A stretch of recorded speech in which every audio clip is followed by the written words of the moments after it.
the world needs to realize is this is the most important historical artifact in the history of this continent. Once you accept the Kensington Runestone as a genuine medieval artifact, they're going to go to some inconvenient places. And I'll tell you where one of those places that it goes directly to, the Telpiat tomb. We have geology, language, runes that are consistent and conclusive. This is a genuine medieval artifact. The architecture is spot on Knights Templar round church architecture. 7 windows, what's the purpose of that? To provide openings into the tower for astronomical alignments. We have hundreds of pages of documents and encrypted messages. The Templar tradition has held secrets that go back to the Atlanteans. Underestimate the medieval Templars at your peril. And there were pictures that were taken of the ossuary, the bone box of Yeshua, Jesus. And on the lid of that ossuary was a symbol that was carved into it. He said that he had the bones of Jesus, Mary, Joseph, and their combined children, and that he knew where they were located. Well, yes. Some of that information came from the documents that came to us.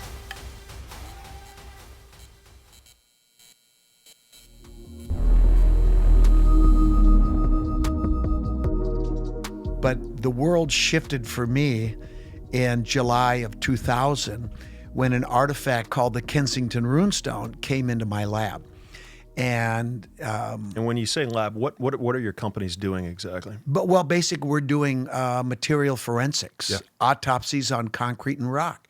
Like I said, we only get involved when something goes wrong. And so, like I say, it could be cracking, it could be the top peels off, low strength, but we also get involved in some catastrophic failures, sometimes collapses. We worked at the Pentagon after 9/11 looking at all the fire-damaged structural concrete from the jet fuel fire. Yes, it was a plane that hit the building.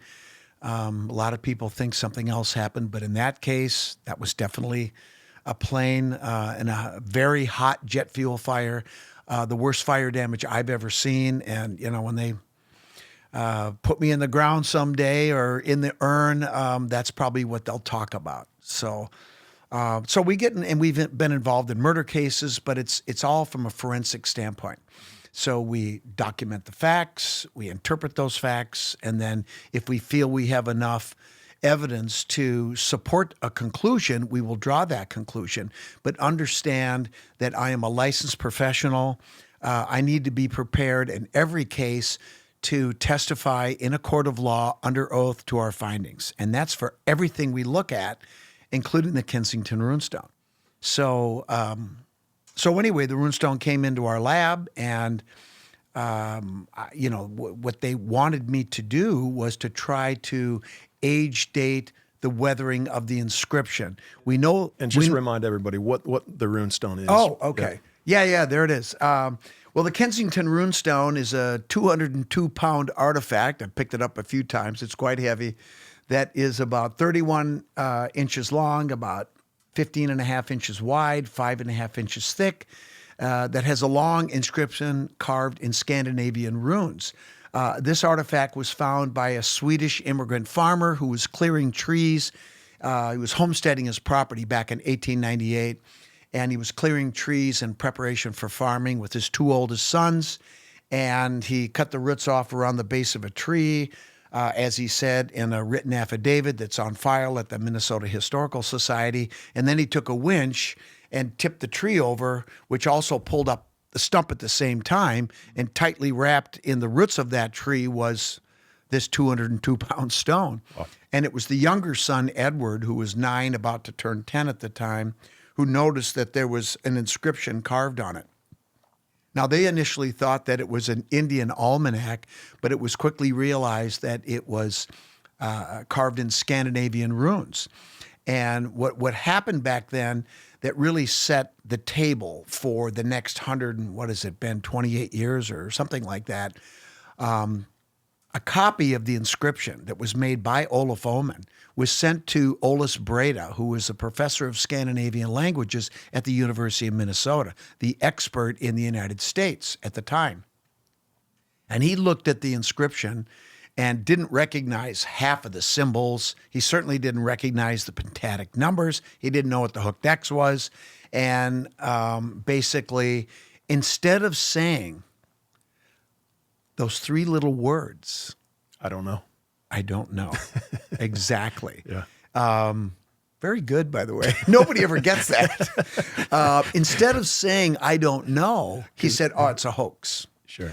That set a very important and frankly tragic precedent for what would happen with scholars going forward, because we now know they had no clue what they were looking at, and they just weren't able to admit that. And as silly as that seems, having dealt with that type of academic, I understand it.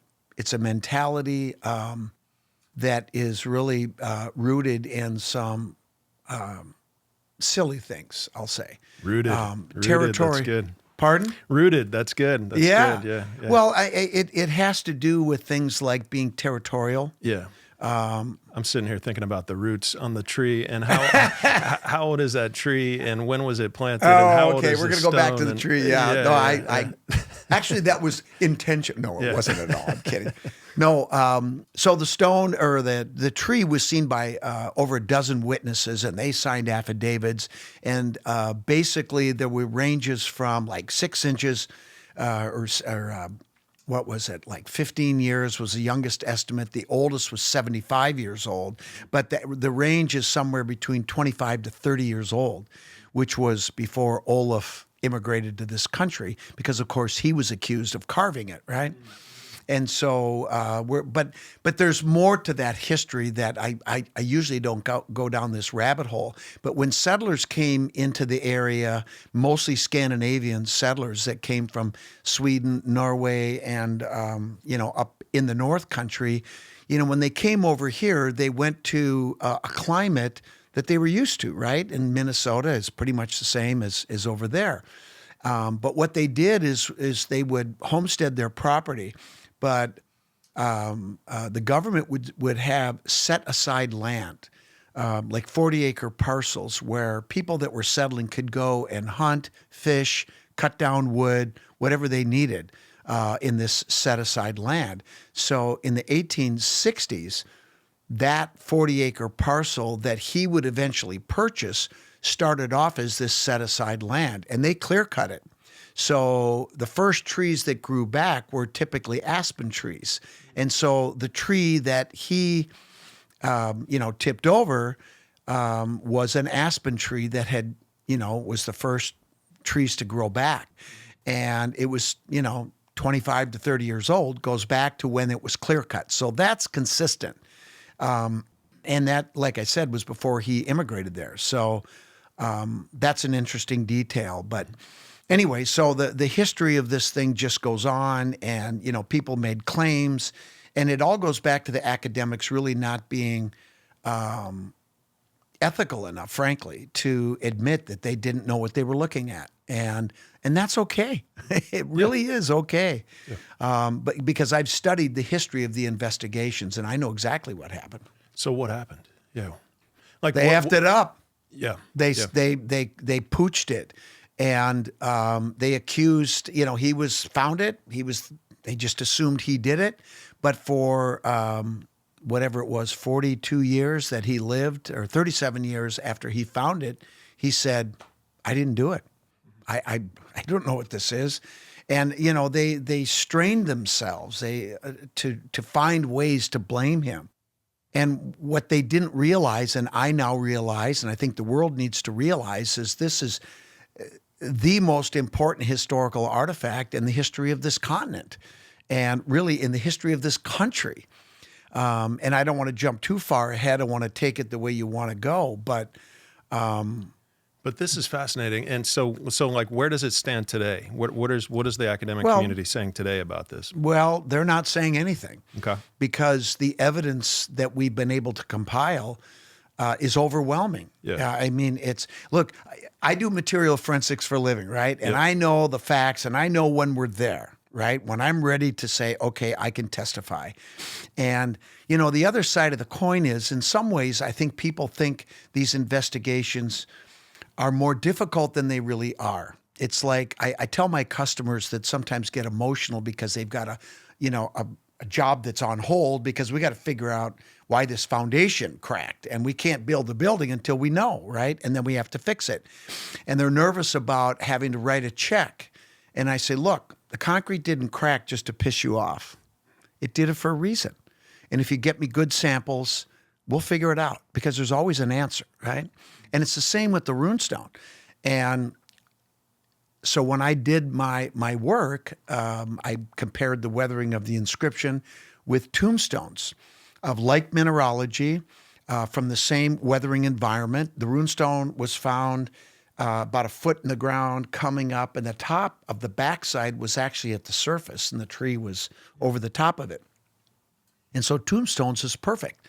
And I took samples of off the tombstones with permission at, above, and below grade. And, compared that with the runestone. And I did scanning electron microscopy. And after doing that work, I was able to conclude that the weathering of the inscription is older than 200 years, because on the tombstones, that mineral began to come off the surface of the tombstones at about 200 years. On the runestone inscription, all those minerals are gone, obviously older than 200 years. And that's all I can say. But that's from 1898 when it was pulled out of the ground, because it hasn't been in a weathering environment since. It's been indoors or in a museum. So the weatherings, going back 200 years from 1898, well, there was nobody there. Where is it now? It's in a museum in Alexandria, Minnesota, about 15 miles from the farm where it was found, in the Runestone Museum. And it's been there since about, early 60s. I forget now. And what do you think the real history of it is? Well, we know what the real history is. And I should, and maybe I'll start by just telling you what the inscription says. Okay? Sure. It starts with a number, something called a pentatic number. And Matt, I can teach you how to use pentatic numbers in 10 seconds. Are you ready? Yes. Make a vertical line. Stroke here is 1, 2, 3, 4. Half loop is 5, 6, 7, 8, 9. Full loop is 10. Put them in Arabic placement. You can make any number you want. Okay. That's about 10 seconds. Yeah, that's about right. Yeah. So we have the number 8 that starts off in the inscription, a vertical line. Half loop is 5, 6, 7, 8. Okay. 8 Gotalanders, people from Gotland, and 22 Northmen on this acquisition business / taking up land from Vinland far to the west. Now, that is in the first 3 lines of the inscription.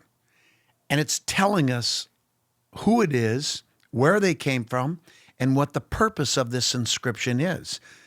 Acquisition business / taking up land, it's a land claim. Somebody is claiming land. Now, what we figured out much later on, and you have to understand, people look at me and they go, well, how did you figure out all this stuff? Well, it's logic, okay? The runestone either is real or it's not. The geology told me it was real. I trust rocks. I don't trust some people. Rocks don't give a shit. Rocks just are. And once it told me that it was real, then I knew that everything in that inscription must be consistent with the 14th century, because it's dated 1362. We haven't gotten there yet, but we will. And so everything in that inscription must be consistent with the 14th century. It has to exist because the rock says so. I hope this makes sense. Does it make sense? It does, yeah. Yeah, a lot of people go, well, what do you mean by that? It's logic. And it turns out it does. And I'll get to that in a second. So but it's anyway, dated. It's dated to the 14th it's century. dated. It is dated to the 14th. So let me keep going. Yeah. From Vinland Vinland is the northeast coast of North America, right? Vinland was in the Viking sagas. It talks about the Vikings that came here before our guys. But they said they came from the west? From Vinland, far to the west. They're claiming land from the east coast all the way to far to the west. Well, Kensington, Minnesota is pretty far to the west. I would argue they're claiming the whole continent. But that's subject to interpretation. Anyway, from Vinland far to the west, we had a camp near two somethings. Now, the word has been translated into shelters, but the problem with that word is that there's an L ruin, and it's got a short little stroke on it. And the scholars don't know what to do with that. Well, it's a tell because it's part of a code, and I'll get to that. So we have this word. Shouldn't AI be able to? Shouldn't you be able to take a picture of it and say, "Grok, what does this say?" or ChatGPT or something like? They have to be initiated. They have to have the information, and I don't know if AI does. Got it. We could help them with that, Right. And it's funny you mentioned that because I've had some really interesting debates with Grok and AI about the runestone. Okay. And they keep citing these outdated, incorrect sources because that's what's on the internet. And I'm like, Right.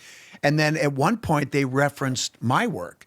And I said, well, you're talking to me. And they're like, oh my God, this is Scott. It was bizarre.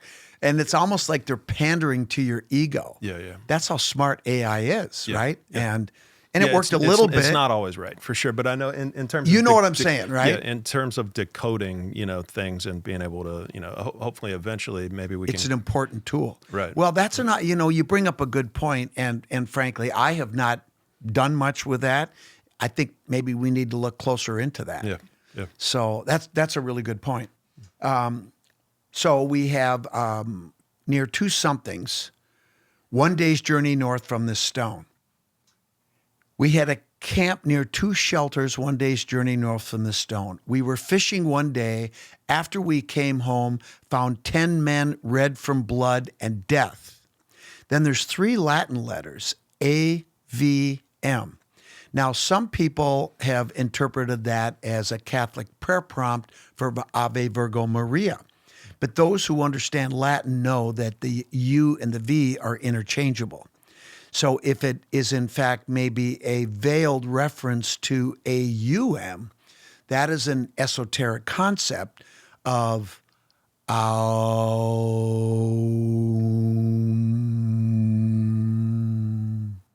maybe.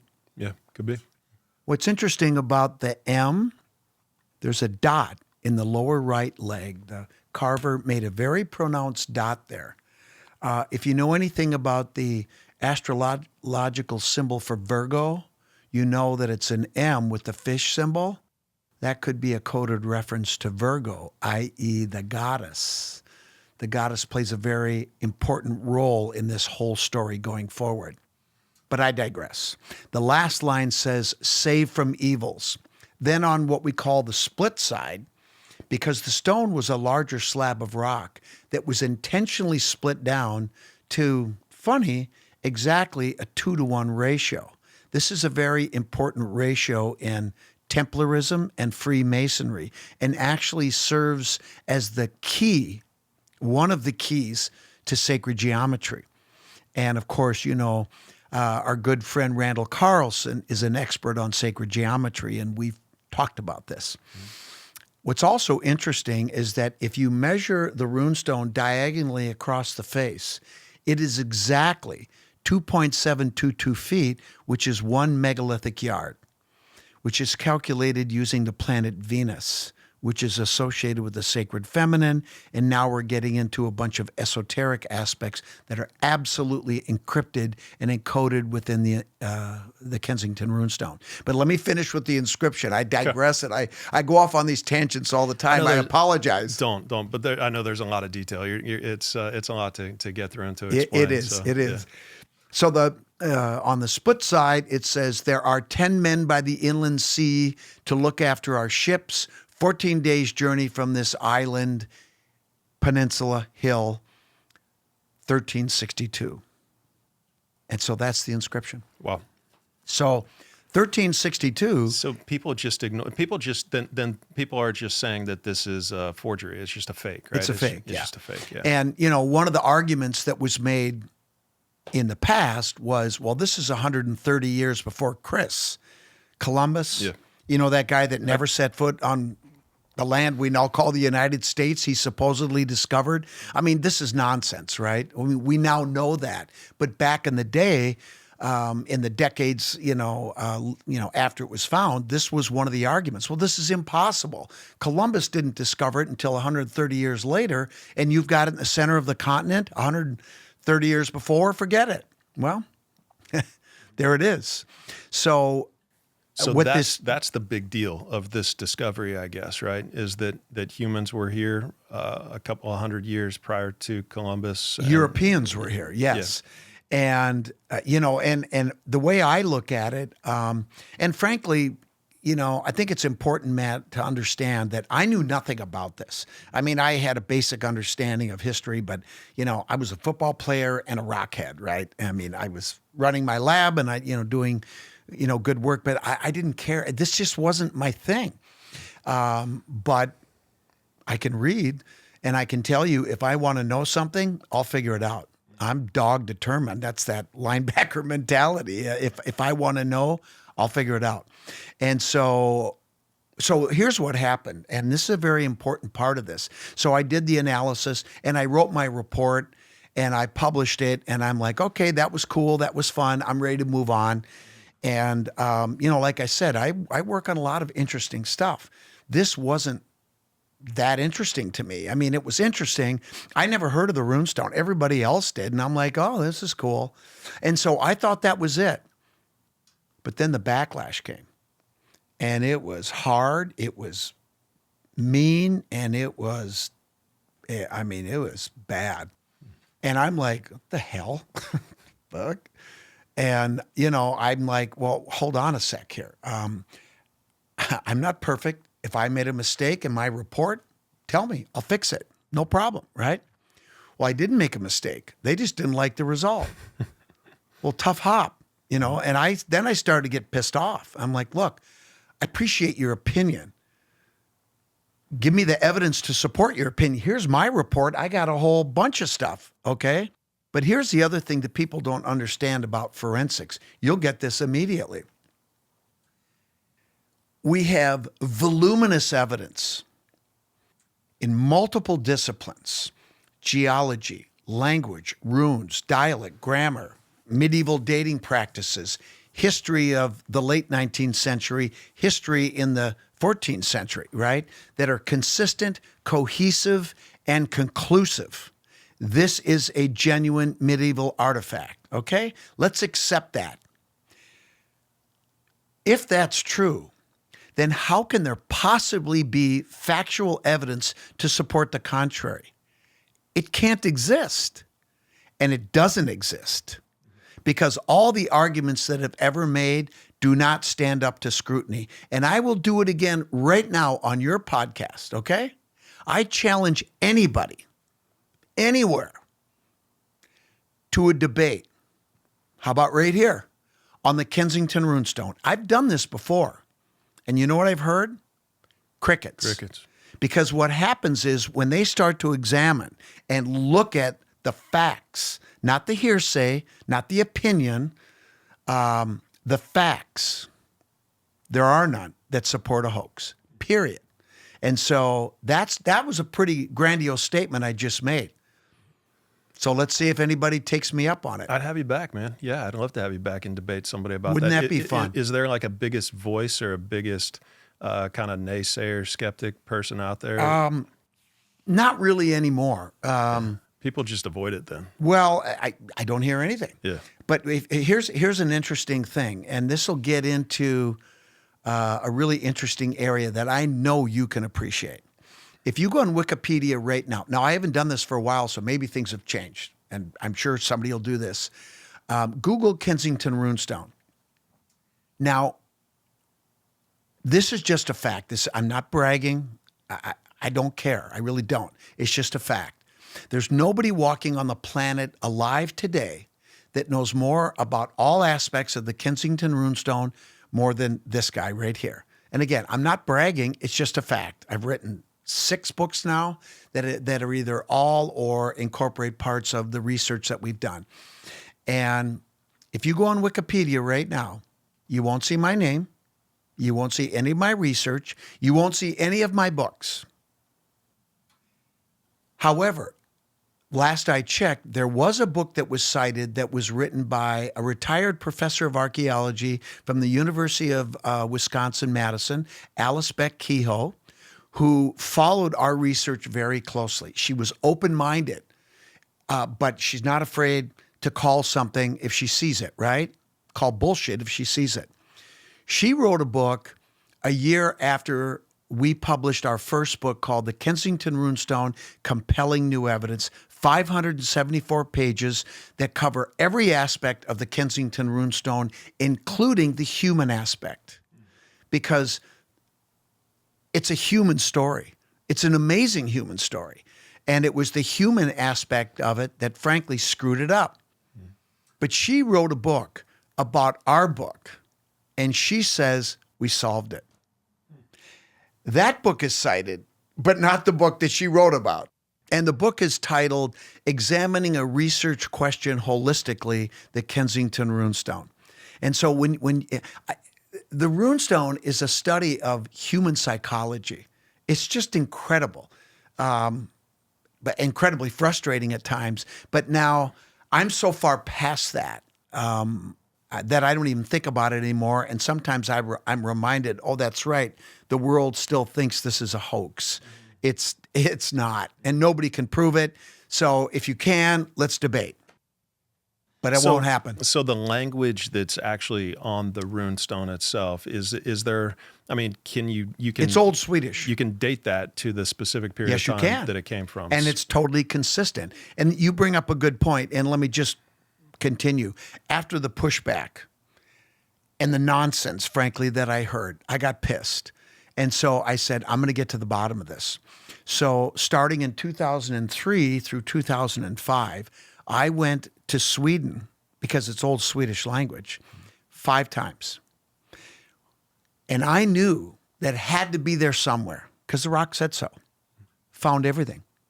And of course, all that did was just piss off the academics even more, because I had the audacity to go in their backyard and do what they were too lazy to do.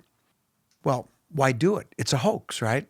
Now, in fairness to them, I'm not some genius that, was able to find, the runologist, a rockhead going and finding this stuff. I mean, that doesn't make sense, right? But in fairness to them, the reason why I found it is I went to the island of Gotland. It's in the middle of the Baltic Sea. It's where everybody that lives in that region goes for their summer vacations, right? But there's 92 churches, medieval churches on that island. And the evidence, the language, the runes, the dialect, all those features were found on medieval grave slabs that were mortared into the floors like this in the churches. They were brought in from the graveyard centuries ago and mortared into the floors so they wouldn't weather away. And that's where I found everything. But in Scandinavia, that was the last place that they studied the runic inscriptions of Scandinavia, was on Gotland. And they weren't published until the early 2000s while I was there. So the point is this: I was the first person in history to look at those inscriptions in context with the runestone.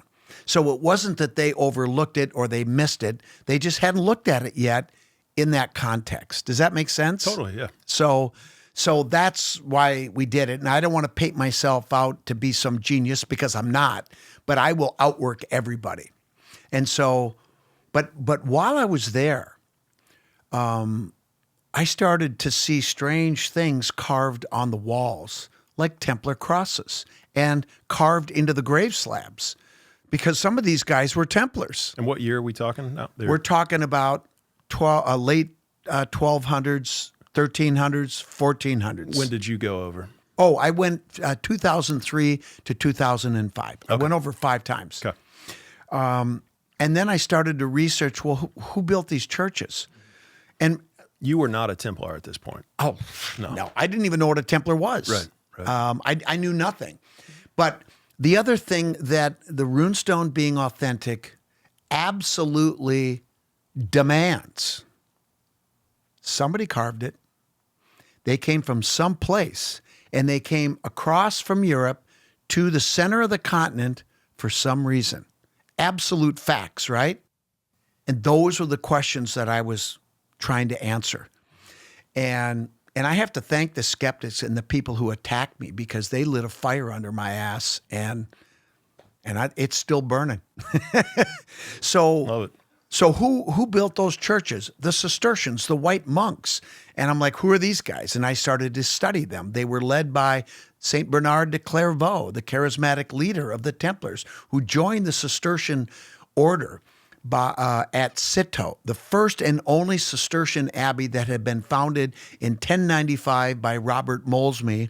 But Bernard joined the order in 1113, some sources say 1112, with 30 family members.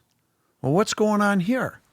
Well, it was a coup d'etat is what it was. And if you look at his heritage and the heritage of his family members, which included two of his uncles, one being Hugh de Payens, the first Grand Master of the Knights Templar, when they captured Jerusalem in 1118, and they established their base of operations, and they installed Hugh de Payens. That was Bernard's uncle.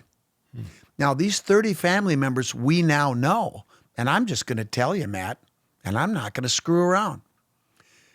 These were part of the Burgundian families in southern France that go back through the Merovingians, all the way back to Jesus and Mary Magdalene, and to the Egyptian kings going back, and all the way to the Atlanteans. This is not only an ideological consistency, but this is a biological consistency. These were the ancestors of these people, and we now know that. How do we know that? Because we have the documentation, which some of it's right here. We'll get to later. Look forward to getting into that. Yeah. So this was basically, they moved. And what we know is that after about the year 1000, when the church predicted that the Messiah would return, and he didn't, they saw that as a vulnerability and an opportunity to move. So they founded this Cistercian order by Bernard, who founded the first daughter abbey, the second Cistercian abbey, in 1115 at Clairvaux, hence Bernard of Clairvaux. And by the time he died in 1153, they had founded over 300 Cistercian abbeys in his lifetime. And by the time, and when I was doing the research, I also learned that the Templars were also Cistercian. They were Cistercian monks just like Bernard. The only difference was they carried the swords. They were allowed to eat meat and protein for fighting in the Crusades and other battles, but they were Cistercian monks. And so by going to Gotland, I learned about the Cistercians, and it went right to the Templars. And I was criticized for that. A lot of people said, oh, isn't that precious? The Knights Templar. Everybody goes to the Knights Templar. No, jackwagon. I followed the evidence trail, and it went right to them. So look at it yourself. But this is what happens. You know, you get attacked, and they couldn't attack the evidence, so you attack the messenger, right? And this is what we've been dealing with. But I don't even pay attention to it anymore. I say, if you want to talk to me seriously about this, I will do it in a respectful, calm manner. But if you're going to shit around and attack me, screw you, we're done. And that's it. That's the way I handle it now. So, so that's how we got to the Templars. Okay. And so, so now we know we know what's really going on. And since we started talking about this bloodline connection and this ancient history, I've been approached by people with information. And so that's how I know it's true. Because and it was all done under the rose. You know what that means? Yes. Secretly. Mm-hmm. And some people don't want to be identified. Some are okay with it. And obviously I respect that. But we've come a long way. So so I don't want to lose people in terms because it can get confusing. Yeah, it is confusing. It's complicated. It's very complicated. Right. There's the story. There's a story. There's a history. There's documents. But I feel like if we can start from kind of just outlining what's really going on, just the full kind of the story from the beginning with the Templar, and maybe the best place to start might be from just a quick historical overview of who they are, how they started, and then we can. Well, we're kind of there. I know. A little bit. We're there. Yeah. And really, you have to tell it through the story of the Cistercians, the most successful medieval monastic order in history. But the Templars, when people look up the Templars, they see them with the white tunics with the black mantles and the red cross on the chest, and they were fighting in the Crusades, and they were the fighting force for the Roman Catholic Church. And that is what you'll see if you do any research on the Templars. But the truth of the matter is they only pretended to be Catholic. They were actually, the leadership was actually Gnostic Christians, embracing an ancient faith that goes back many millennia, and so they venerated the Virgin Mary, which of course the Roman Church did, but she was just a metaphor for actually what they venerated was the sacred feminine, which was symbolized by Mary Magdalene, by Isis, by Asherah, Tanit, all the ancient goddesses that were venerated by other cultures. And in fact, their true ideology was venerating an ideology that I call monotheistic dualism, that is actually symbolized by the hooked X that is on the runestone 22 times, being used for the letter A. And of course, the experts, the scholars all said, oh, well, we've never seen that symbol before, so it must be a fake. No, that's not what it means. It means you haven't seen it before. That's all it means. And the proper response is, if you don't know what it is, to say so, right? Sure. And that's okay. Yeah. That's what a responsible, intelligent person does. That's how science should work, but it's not how science works. Science works by jumping to a conclusion that's based on what we think we already know. And what they believe. Right, and then trying to defend that at all costs. That's called a self-fulfilling prophecy. Yeah, totally. It's called being stuck. It's not science. Right. And you're exactly right. But that's what science does today. I mean, it's like, here's my stance, here's my point, try to prove it wrong. Until then, this is the truth. And it's like, well, not so much. Doesn't get us anywhere. Doesn't get us anywhere. No. I mean, it's okay to propose a thesis, right? Yeah. And then try to gather facts. But, and you and I talked about this last night. By the way, thanks again for dinner. It was amazing. That was good. It was awesome. Yep. But people, it always boils down to what I call the human condition when things go in the ditch, right? And I've just seen this time and time again. People become territorial, and they believe in something, and then they go looking for evidence to support it, and that is a self-fulfilling prophecy. But the way it should be done is you just document the facts. Right. And then you follow the facts where they go. And sometimes they might go where you think they're going to go, and that's great if that happens. But sometimes they go in a different direction. Mm-hmm. It doesn't matter. You follow it, right? Right. And we talked about this last night. Let's say, Matt, you did all this great research, and you discovered that coffee's good for you. Yeah. Right? And that's the prevailing wisdom. You've done all this research. It's been peer-reviewed. Good for you. Or vases are precise, or Kurt Cobain was murdered, or something like that. Whatever. It doesn't matter what it is, right? Yeah. But then somebody else comes along and gets new data. And all of a sudden we find out, oh, Kurt wasn't murdered.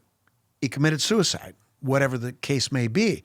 And he's got a beautiful job of documenting the facts, and he presents it to you. And it's a little disconcerting because you have a different conclusion. But if you look at the data and you go, wow, you know what? I didn't know that. And that's more convincing, more compelling. You're right. And I was wrong. That doesn't make you stupid. That makes you smart, because that's how science is supposed to work. And this is what I do not see in these other disciplines. Now, I know I'm going to piss a lot of people off when I say this, but I'm going to say it anyway, because I've been attacked and accused of not understanding proper scientific method by people who are academics in soft science disciplines. And they don't like when I say that, but it's true. I'm talking about archaeology, history, language, runes, humanities disciplines, which are wonderful disciplines, don't get me wrong. But these people are not formally trained in scientific method. I'm a geologist. We are trained in college and, in the professional world, how to pursue a proper investigations. I do investigations for a living. I've been doing it for 41 years, and say what you want, but I'm pretty good at it. Our business has thrived. I've been called to testify many times in my career. This is going to sound weird, but I've never lost a case. And the reason is if I'm going to defend you and, a problem that you had and somebody sues you, and we have a strong case, when I get on the witness stand, I will defend that case based on the facts. But if you're at fault and you made a mistake and my examination or investigation shows that you did that, I'm going to say, you know what, Matt, you better settle, because I'm not going to get on a witness stand and lie for you because the facts aren't there. And so it never goes to court. That's why I've never lost, because I will not get up and defend somebody that the facts aren't on their side. And again, that's hard scientific method.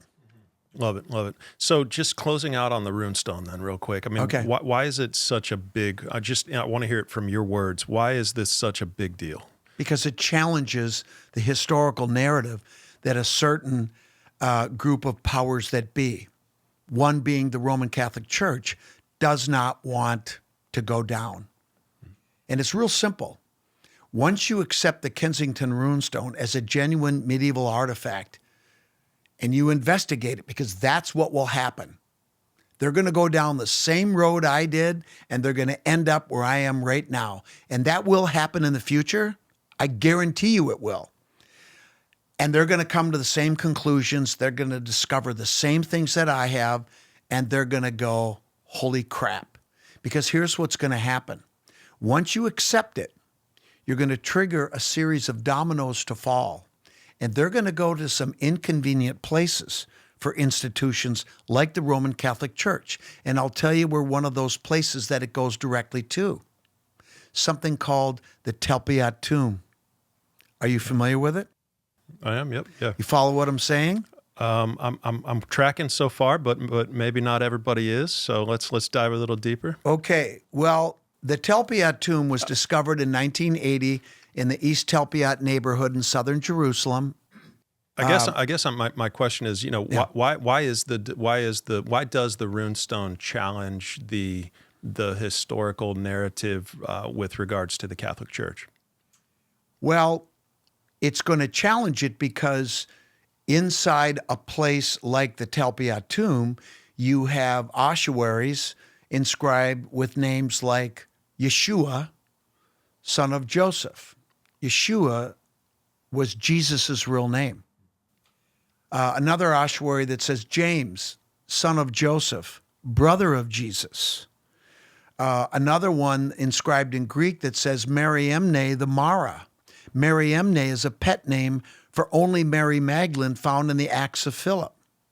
Another ossuary that says Judah, son of Jesus. There are others that are part of the family, but these are the key names that most of the world doesn't even know about, because after they were found, there was a little bit of noise that was made and then it was suppressed. Okay? And I think you understand what's going on here. Now, I'll just come right out and tell you this. This symbol, the hooked X, occurs on the Kensington Runestone 22 times. It's also very similar to a straight line stonemason's version of the Hebrew Aleph, which is the first letter in the Hebrew alphabet. very important symbol that when you start to look into the Kabbalah and Hebrew mysticism, you find out that the Aleph, being the first letter in the Hebrew alphabet, also is a symbol for deity, for God.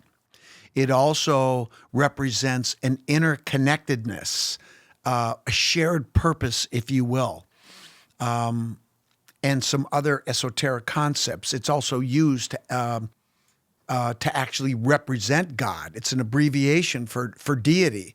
And so this symbol being on here takes on greater meaning than just the letter A. It represents the ideology of the people that carved the stone. That ideology being monotheistic dualism. In other words, if you take an X and you chop it in half, I'm going to get back to the tomb, so hold on. I'll get there. If you take the X and you chop it in half, the peak symbolically represents the sword, the phallic, the symbol for the male. The V represents the chalice, the womb. The symbol for the female, combined in an X, represents the allegorical union of male, female, heaven and earth, good, bad, light, dark, yin, yang, the concept of opposites that keep things in balance, duality. But the hook was the big question. And the hook represents the child, in this case, the little girl inside the womb of her mother with daddy down here. Some people argue that it represents the Holy Trinity in Christianity, right? And so I ask people, what does that mean? Well, the Father, the Son, and the Holy Spirit. And then I ask them, what's the Holy Spirit? And they kind of flounder and go, well, it's the Spirit in you. They don't really know what it means. Well, here's what I think it means. You got the Father, you got the child. Who's missing? The mother? Mama, right? Hello? Maybe that's the Holy Trinity. That's what we're seeing right here. That's on the runestone. And it's a very important symbol that represents their ideology. It's an acknowledgement of deity, and it's a shared purpose, an interconnectedness.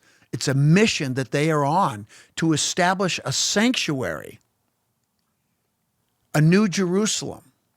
In the documents we're going to talk about in a little bit, in the Sinclair Weems Journal, they call it a free Templar state.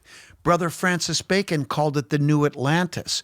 We now call it the United States of America. So the Kensington Runestone is really, you could argue, the beginning of the founding of this nation. And it's a story that nobody knows about, but it's got tentacles that go to amazing places, including there. Ross. I'm not kidding. Yeah. So this is no small thing. But here's something incredible. I was and still working with the Telpiat team research team. And several years ago, they sent me an email. Charlie Pellegrino sent me the email, and he copied Shimon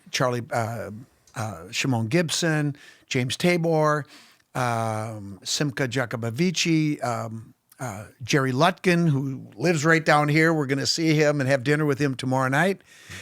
They sent me an email, and there were pictures that were taken of the ossuary, the bone box of Yeshua, Jesus, son of Joseph.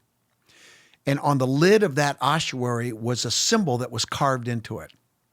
And they said to me, Scott, we'd like you to look at this. We think it's a star symbol that's related to an old Jewish story. What do you think? And I said, guys, that's not a star symbol. It's a monogram of two symbols. The hooked X, my hooked X, and the Tau cross. And then I did a little bit of research, and I said, hey, guys, the hooked X is essentially the Hebrew Aleph, the first letter in the Hebrew alphabet. And there are 22 letters in the Hebrew alphabet, by the way, 22 hooked X's on the Kensington Runestone. These are not coincidences. The Tau cross is the last symbol in the Hebrew alphabet. So what you have is the Alpha Omega, beginning and end. And who said that in the Bible? Yeshua. Yeah. And it's on his ossuary. My hooked X is on his ossuary. Matt, if you had asked me prior to that, Scott, you can find the hooked X anywhere you want. Where would you want to find it? I never would have even dreamed. Because no way, right? Way. So where is this ossuary? You have pictures of it? Where do we know? You just flashed it up. Yeah, There it is. But Look at that. yep. You see, okay, so that's the picture they sent me on the left. Do you see how the bar on the top of the towel does not go through the middle? But where did they get the picture? Where They took the pictures of the actual ossuary. that exists in. Well, so when they found the tomb, Yep. archaeologists excavated 10 ossuaries. Okay. They are now in the Israeli Antiquities Archives. Okay. You can go see them. If you make an appointment, you can go see them. Okay. Actually, I've seen it because there it is, right there. Okay. And so on the but lid. there's debate about whether or not this is actually Jesus's ossuary. Well, No. of course there's debate. Yeah. Because he rose to heaven, right? Right. His body rose to heaven. Right. Well, no, it didn't. Okay. I'm sorry to tell you, but it didn't. And look, here's the thing. I want to say something that's very important, okay? We're getting into an area that's very sensitive. And I'm not here to try to offend anybody. I'm really not. And I'm a very tolerant person, and people can believe whatever they want. And I can believe whatever I want, and I can choose not to believe if I want. That is my right. Yeah.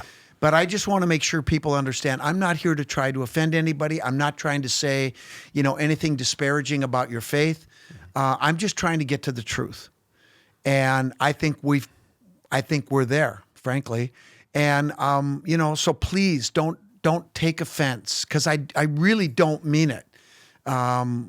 Just evaluate it, try to take a step back and be pragmatic about it, and just put your faith over here for a second. Be a scientist, and just look at the facts and decide for yourself. Okay, but I think it's important that people understand that's not what I'm trying to do. Yeah, totally. No, you're coming at this from a good place and a neutral place, and and attempting to understand. So appreciate that. And I mean, people getting upset about stuff is going to happen. Yeah. and that's okay. And I can appreciate that. Yeah. I understand, and I'm sorry, but that's not my intention. Right. Yeah. But it's a good opportunity for people to kind of try to figure out what am I defending? What am I defending? I think it's a great opportunity that life gives every one of us to try to figure out, why am I? Because it's not you that's causing them to get upset; it's themselves that's causing them to get upset. And once you realize that, and you can kind of own that and take accountability for that, and realize that it's coming from within, from some mental construct that I'm defending as the truth, then you can begin to grow and decide. Is this what I want to continue to hold on to and defend for the rest of my life? And for a lot of people, it is. And didn't you go through that? I did. Yeah, that journey yourself. I let go of it. Yeah, a couple of years ago. And I have great respect now for the Catholic Church from a different standpoint. But I had to get to a low point with it, and I had to verbally say, some things that I don't agree with today, that was kind of my own inner resistance and turbulence that I was working on, but I fully value and appreciate people's ability to believe and decide whatever they want to believe, and create whatever reality they want to create through their beliefs. And that's okay. That's healing for people. That's that can help people with fear of death. That can help. It can be helpful in all kinds of different ways. So I'm totally open and have no more resentment towards the Catholic Church. I felt like it took a lot of years away from my life for a period of time, but I've passed that. I've kind of forgiven and let go. Yeah. So well, it's great to hear you say that, because you remember last night at dinner, I wore a T-shirt that said "Think critically," and Janet gave me that for Christmas, and I love that shirt. And I was going to wear it today, but I said, no, I'm not going to wear that again. But I think that's exactly what you're saying in a more eloquent way, that people need to look inward, and don't be afraid to question. Don't be afraid to, like you said, look inward. what is this belief I have, and why do I believe these things, and ask questions about what the narrative is. And then just take it from there. And wherever you end up is where you end up. That's a personal thing that everybody goes through at some point. You mentioned fear of death. I mean, we all ask those big questions in life, right? What happens when I die? Am I going to go to heaven? Am I going to go to hell? Or is there nothing? Or, what are those things? And what's interesting is I did that myself. And I just want to tell you a quick story about becoming a Freemason. Okay. And after doing all this research on the runestone and, the Cistercians and the Templars and the Talpiot and all of that, it really affected me and prompted me to look inward. And so I decided to become a Freemason, because when you study the Templars, you're going to end up going down the Freemason road. They're interconnected, and I know now that they absolutely are. But at one point, I decided I'm going to knock on the door, and I did that. And I'm really glad that I did, because there's all these things. What was interesting is when my dad passed away, one of the things they did is they cut off a ring on his finger, and they gave it to me, and it was a ring he always wore. And I never really looked at it as a kid, but it was very worn, because it turns out it belonged to my great-grandfather, who was a Mason. And my grandfather was a Mason, and my dad was a Mason, but he never talked about it. And the ring prompted me. It had a scimitar, a curved Arabic sword with a 5-pointed star and a diamond in the middle. And when I got home, I said, "Mom, what is this?" She said, "Well, your dad was a Shriner." I go, "What's a Shriner?" "Oh, he was a Freemason." I go, "What's a Freemason?" He never said anything about it. And that generation, that post-World War II generation, was very secretive. They didn't talk about it, right? But we need to talk about it. Yeah. And we can get into that later. But I guess I didn't even realize, that's a fascinating story, and thank you for sharing that as personal and appreciated. Yeah. I didn't even realize that there was an ossuary discovered. I guess I forgot this, that it was discovered and that it was inscribed by that. I had Tim Hogan on, and we talked about that a little bit, Right. And so did he bring that up? he brought it up. Okay. He brought it up, and Yeah. he said that he had the bones of Jesus, Mary, Joseph, and their combined children, and that he knew where they were located. So that was a big bomb that he dropped on our episode with him. Well, yes. This is true. Some of that information came from the documents that came to us. Yeah. So I don't know where you want to go. I mean, in terms of, I guess, just to, it disrupts the narrative or the story from a religious standpoint. I think is kind of where we were, and understanding why that narrative is disrupted. I guess is it because this runestone depicts nothing about Christianity, and that the people were practicing potentially something different, like Yeah. what is the Okay, well, let me go back to what happened when I was raised as a Freemason. Yeah. So, and just for people that don't understand, when you become a Freemason, you go through what we call the Blue Lodge, and it's the first 3 degrees: entered apprentice, fellow craft, and master mason. And it's essentially an allegorical death and resurrection ritual, which is ancient. It's seen in cultures throughout time. The indigenous people practice Freemasonry just like we do. It's called the Medewan in the Algonquin tribes, and it's a death and resurrection ritual. I wrote about it in my Akhenaten book. Before I was a Mason, I compared the rituals of Freemasonry with the rituals of the Medewan. It's the same thing. Actually, I think the natives do it it's more cool in my mind, but it's still cool. But in any case, so I went through and I became a Blue Lodge Mason. And once you're in the Blue Lodge, you're good to go. You're set. If that's all you want to do for the rest of your life, you're good. And if you want to go through the line and become the master of the lodge, you can do that. That's not my path. I'm a researcher. And I'm traveling all the time, so you have to be there to do that. And I respect and I honor that, but it's just not what I'll probably ever do. But if you want to seek additional light, Light is a code word for knowledge. There's a couple paths that you can pursue. One is the Scottish Rite, which builds off the Blue Lodge. So the first degree of the Scottish Rite is the 4th degree, and it goes all the way up to 29 degrees, plus 3 is 32. And then there's a 33rd, which is honorary. And if you even talk about it, you won't get it. So we're not going to talk about it. But that's the Scottish Rite path. But then there's also what we call the York Rite path. And again, that builds off the Blue Lodge. So the first degree is the 4th degree. There's a total of 10 degrees beyond that, plus the Blue Lodge is a total of 13. And it's divided up into 3 groups, the Royal Arch, the Cryptic Council, and then the Chivalric degrees, which is Knights Kadosh, Knights of Malta, and then Knights Templar.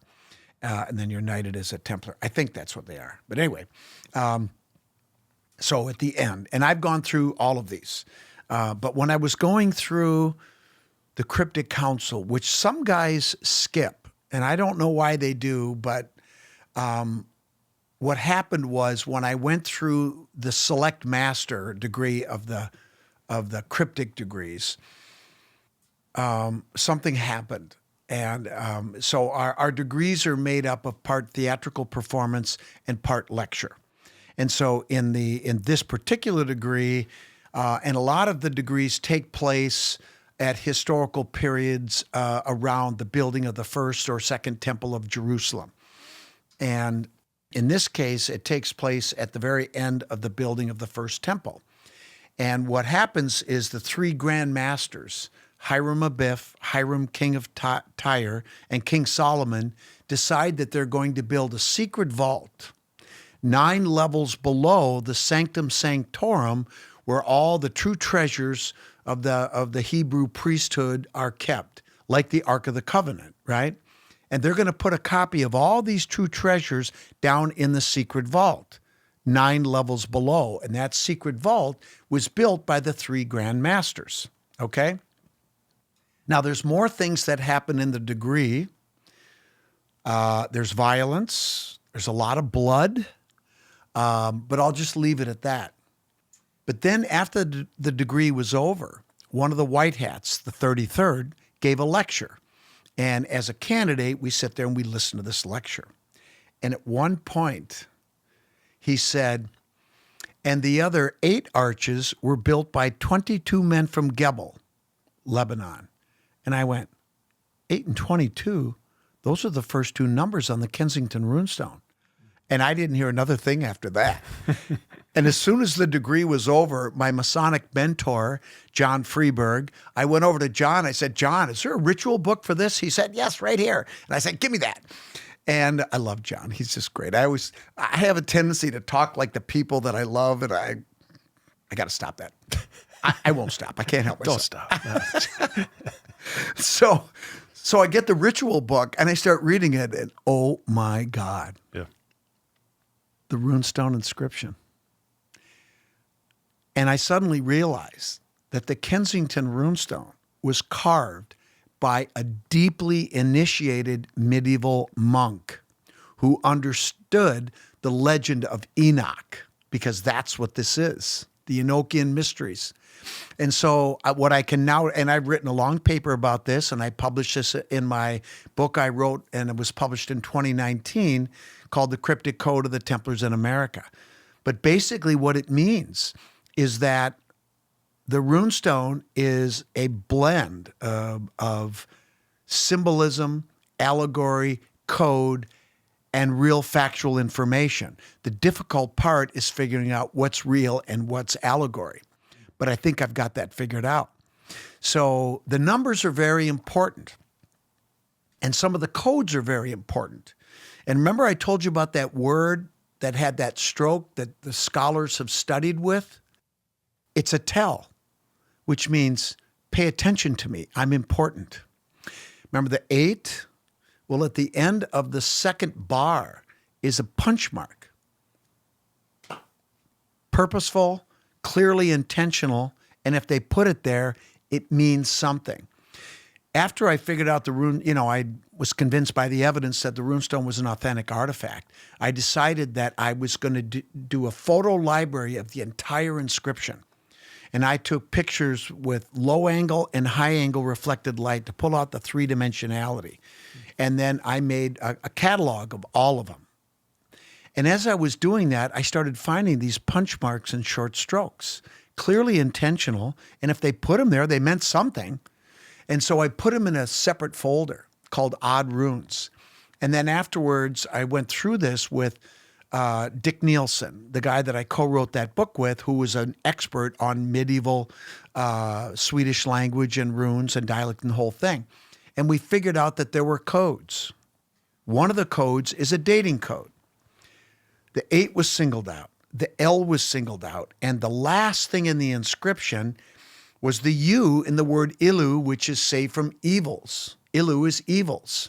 So we've got the first thing in the inscription singled out, the last thing singled out, Alpha, Omega, beginning and end, maybe, and then the L.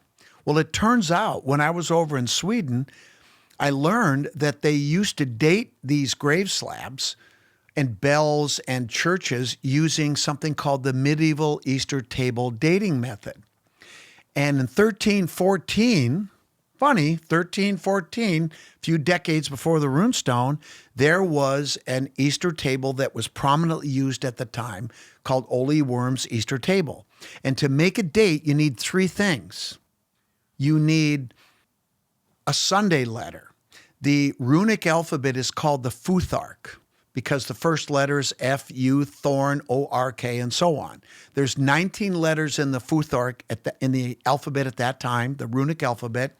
And to make a date, you needed to use one of the first 7 letters called the Sunday letter, and then one of the remaining 12 runes, which they called a golden year. And the third thing you needed was a column number.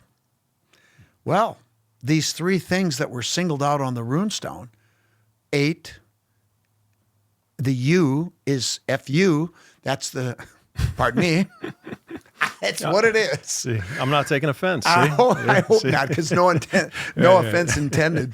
But the U is perfect for a Sunday letter, and the L is the 12th rune, perfect for a golden year. Mm-hmm. So we plotted it on the Easter table. And guess what year we got? What year? 1362. What? 1362? We've already got that carved on the runestone, right? But here's the problem. Let's say somebody wanted to get cute and carve an extra bar on the 3 in 1362. What have you just done? Added a number. Added 100 years. Yeah. Can't do it.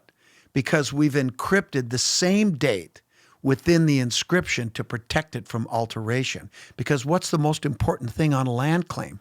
We were here first, and this is the date. Brilliant. Guess what? On those grave slabs in Gotland, they double dated those too. So the tradition was there. All this stuff fits.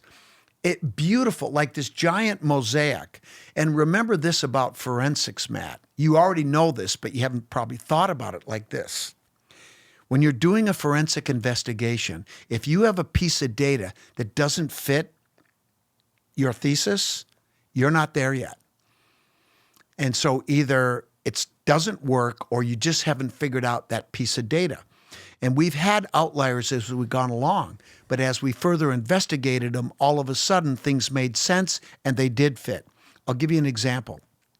When the runestone was found, there were 12 witnesses at least that saw the stone, the tree wrapped around the stone.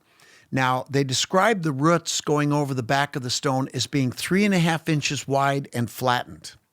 If you pull up a picture of the back of the runestone, you will see these white undulating and branching lineations. They are scars from the roots when the tree was young. Because what happens is, and I learned this from a plant physiologist, because when I looked at this, I said, well, wait a minute.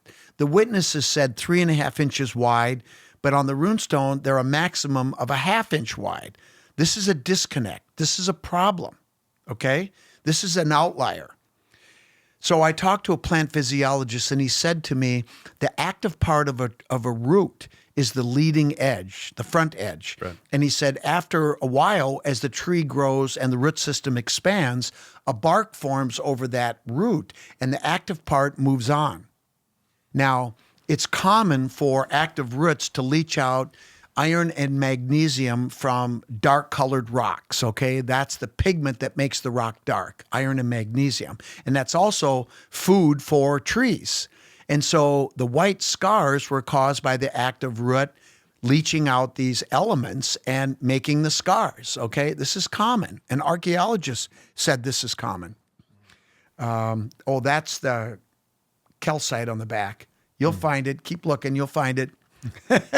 But all of a sudden, that disparity was explained, right? The active part went on, and the root grew and then flattened, and now it's no longer an outlier. So that's scientific method, right? Yeah. So where was I? I forgot. I lost track. I think there. I mean, it's great proof and great evidence. The dating 1362. Yeah. I'm sorry.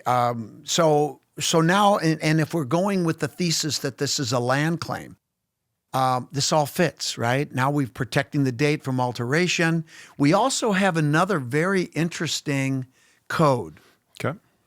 The first 4 runes that are singled out with these dots or short strokes, in sequence as they occur in the inscription, are G, R, A, L.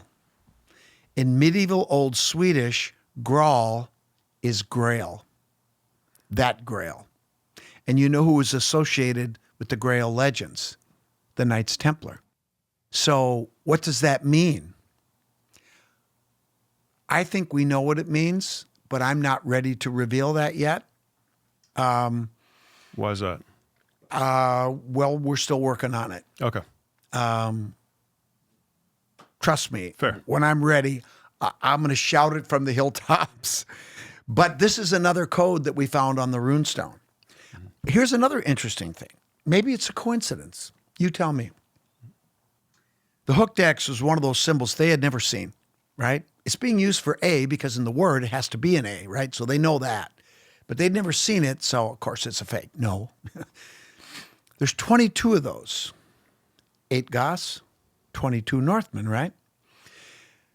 There are 8 strange G runes, including the first letter, 8 Gotalanders, the G and Grail, because there's a dot in the upper arm. There's 8 of those, and it's a backwards, and it's got a dot. The scholar said, well, we've never seen that. It never existed. It's wrong. There's 8 of those. There are 10 W runes. It looks like a trident with a dot in the upper left, opening. Never seen that before. So that's why it's wrong. There are 10 of those. 10 men by the inland sea to look after our ships. 10 men red from blood and death. And there are 14 individual pentatic numbers in the inscription. 14 days' journey from this island. So we have the numbers in the runestone confirmed with runes, odd runes that have never been seen within the inscription. Now, this is either an incredible coincidence or it's not. It's not. Because let's go back for a second and talk about how we're not here to try to offend anybody. And you talked very eloquently about your own spiritual journey. And I think everybody does that at some point in their life. And how they choose to do it is different.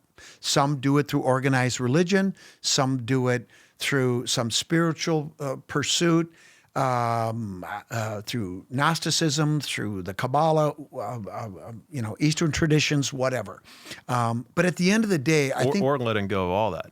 Or not. Yeah. Or just saying, and maybe if they don't do that, if they just throw it out, they still are going to do what I'm about to say. Yeah. And that is, I think at the end, it all comes back to you. right? At the end of the day, it's your journey. It comes back to you. So when I started looking at the Hebrew Kabbalah, I found some interesting things. Do you know how many vertebrae you have in your spinal column? 22? 33. 33? Okay. What's 8 plus 22? That one I know, 30. Brilliant. Yes, thank you. Yes. I was Plus- good in math. Plus 2 shelters. 32. 1 day's journey north. 33. Coincidence? Do you know how many bones you have in your skull? No, I don't. 8 in your cranium, 14 in your face, for a total of what? 22. Interesting coincidences, aren't they? None of this is coincidence.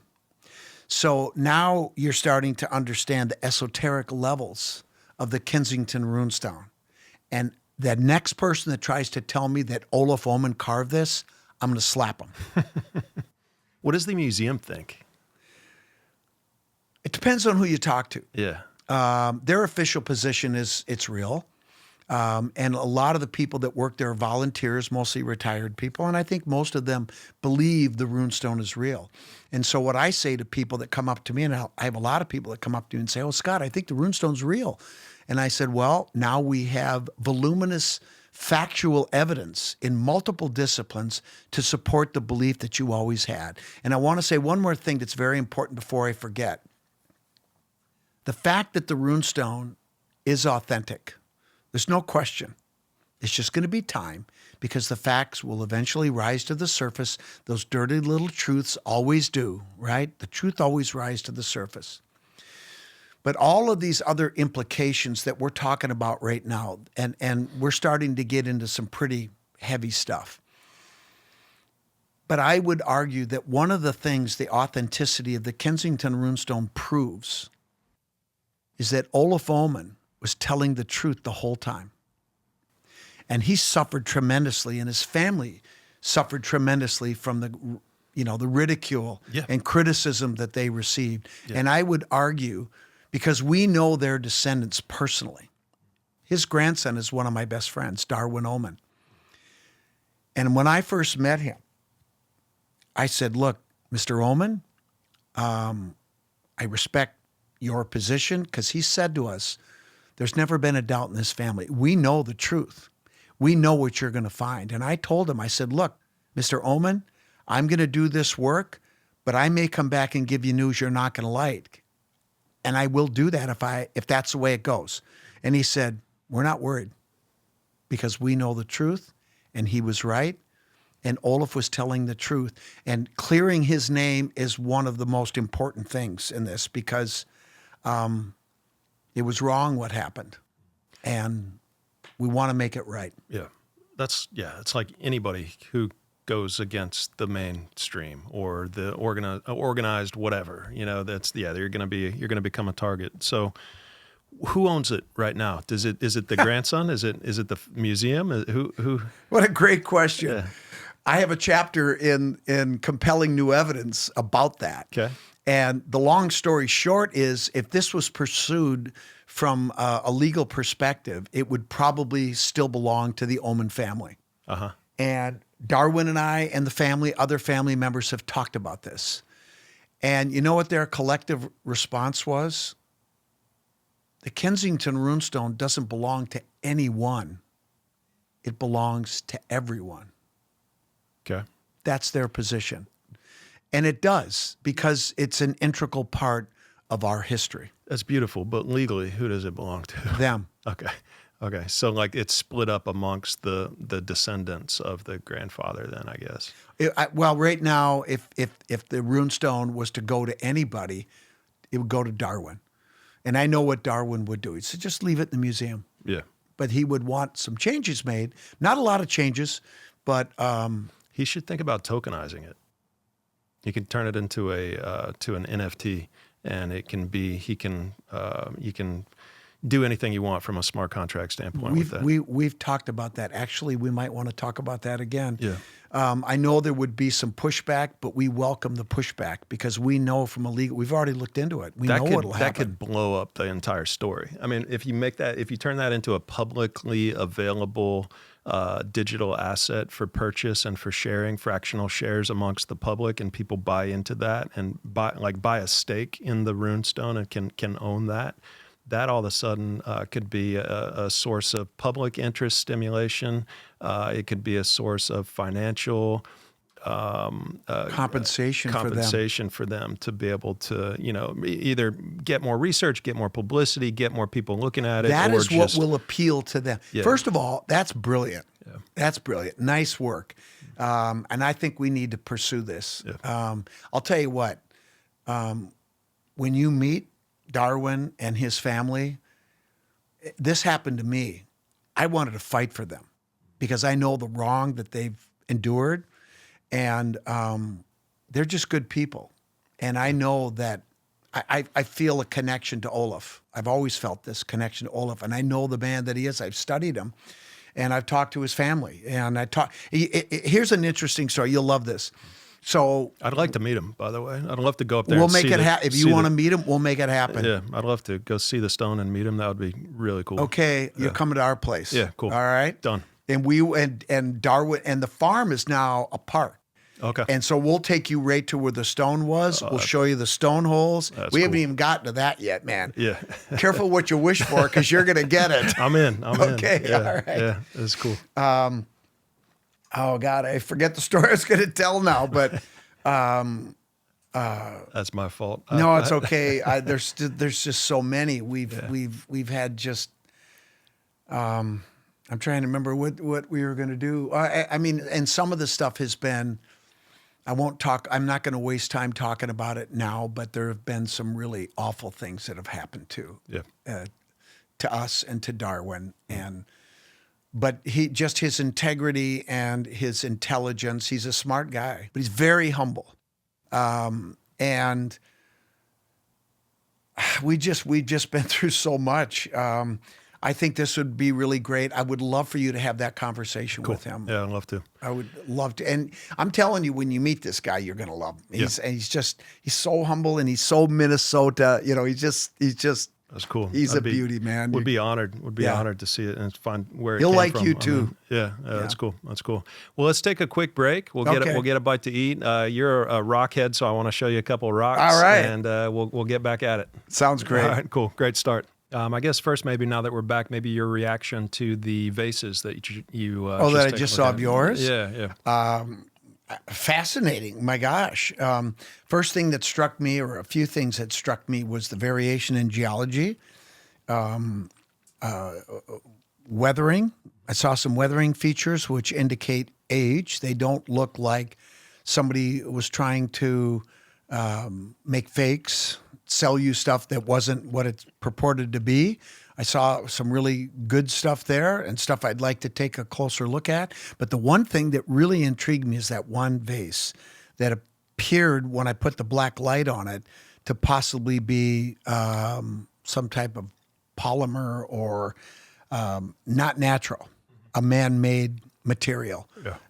I'd like to take a closer look at that. I came to get my hand lens, but I realized I forgot to pack it. It was in my bag I use every day, but when I travel, I use Trusty, and I forgot to put it in there. So at some point, we need to take a closer look. For sure.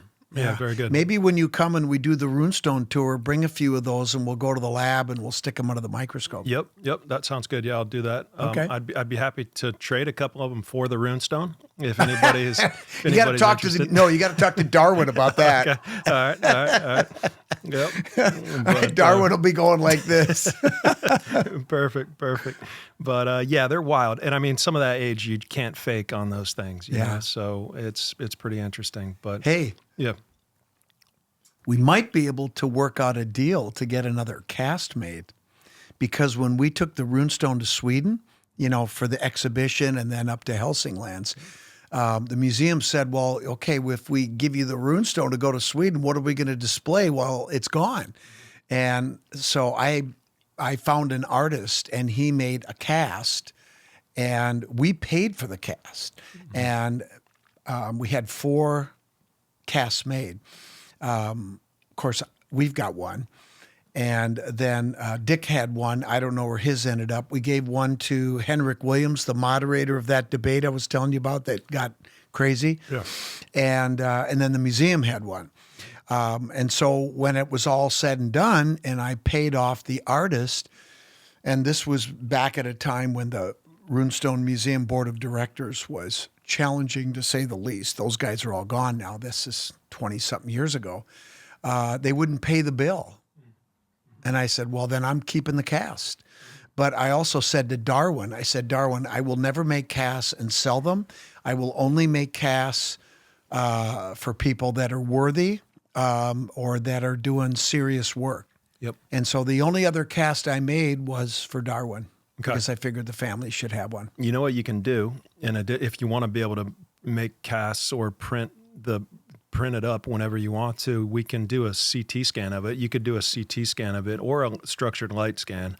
But if you do I've CT scanned all of my vases, and so it gets kind of the inside of the vase as well, and, and so it'll pick up on all the cracks and all the little pieces. Well, and the modifications, right. Because, the devil's in the details, right? Well, the truth in this case was in those details, and it's hard to get that with the casting, plaster casting, not plaster, but poly casting. There's a place in Michigan that I send the vases to, so it's not too terribly far. Okay. And that could be a place. They have the best CT scanners in the world. Really? And so you would have a digital file, a digital representation of that artifact for eternity. In perpetuity. Right, Yeah. which could be the NFT that we talked about. Mm-hmm. It could be the tokenized asset. Well, I would love nothing more than to see the family benefit. It's not like they're destitute or anything. Darwin's got a comfortable retirement. But he's a modest guy. Yep. But he's a beautiful musician. He's a guitar player, and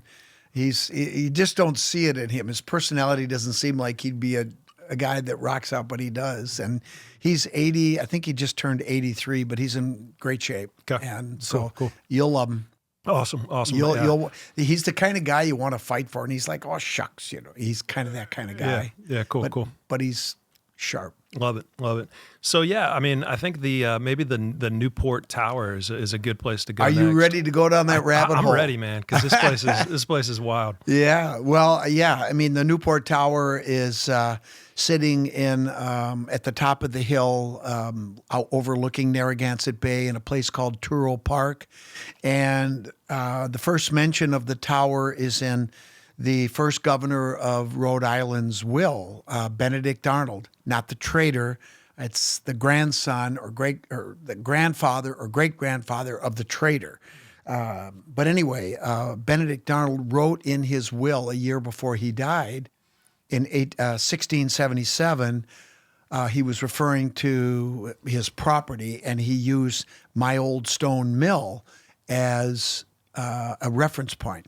And so most people, they say, well, that's when it was built. It must have been built by him. But he never says that. He just references it. And he refers to it as old. My old stone mill. Yeah. Yeah. Well, old is relative, right? Yeah. It could mean that it was there when he got there. Yeah, it could have been. Knows? Well, I know it was there when he got there. Right. And, Newport was settled. I think the official date of settlement is 1639 or something like that. Don't quote me on that. But this is just a few decades later.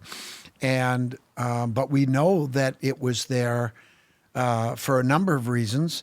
And just this past Christmas, we talked about the illumination event that happens on the winter solstice at 9 o'clock in the morning, when the sun is at its lowest point in the year on the winter solstice. The light of the sun comes through the south window. It creates a light box. And as the sun is rising, it moves down and illuminates this beautifully carved egg-shaped keystone. And it's a light, kind of a buff-colored granite. And you can see in the photo there, when it hits it, it's like a laser beam.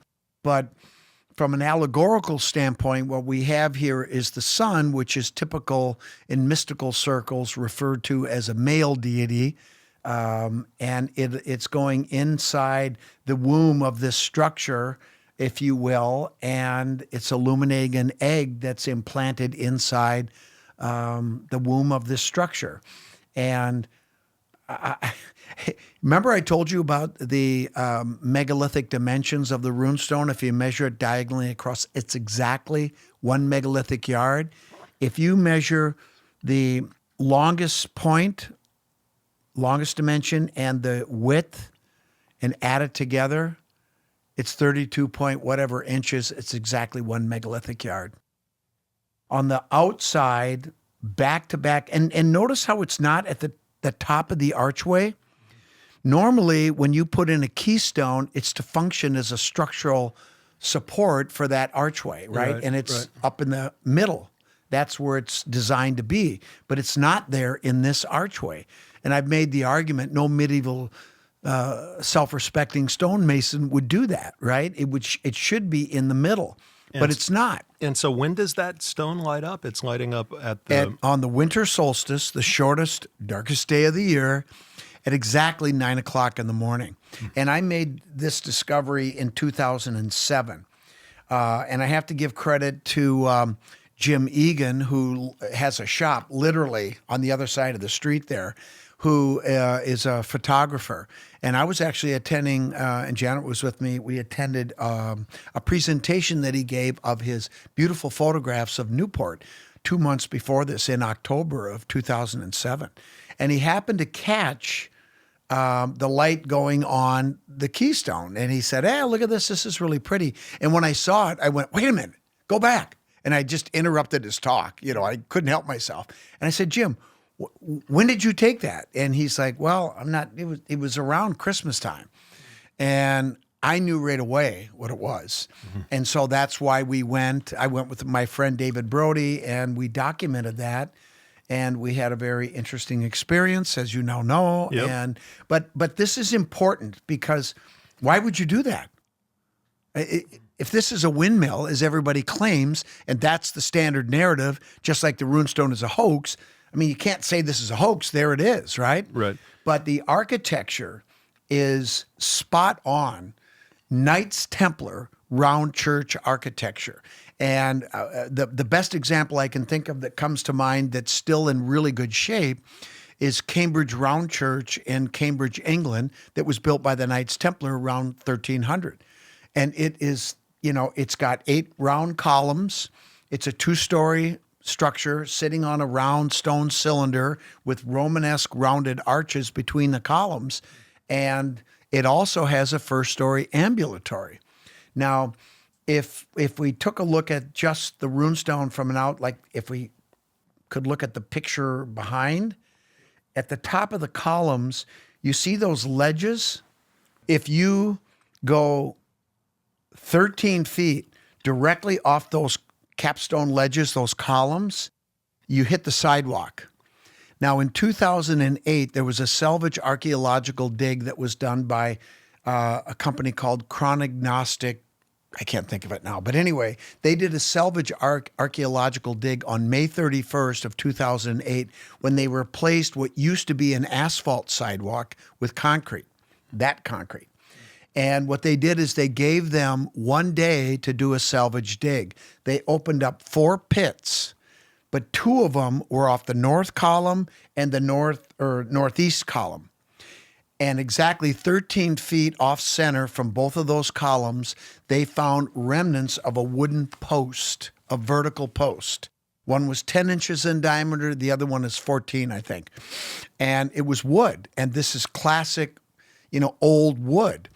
And they were round, like columns that supported a 1st-story structure, just like the 1st-story structure in Cambridge Round Church.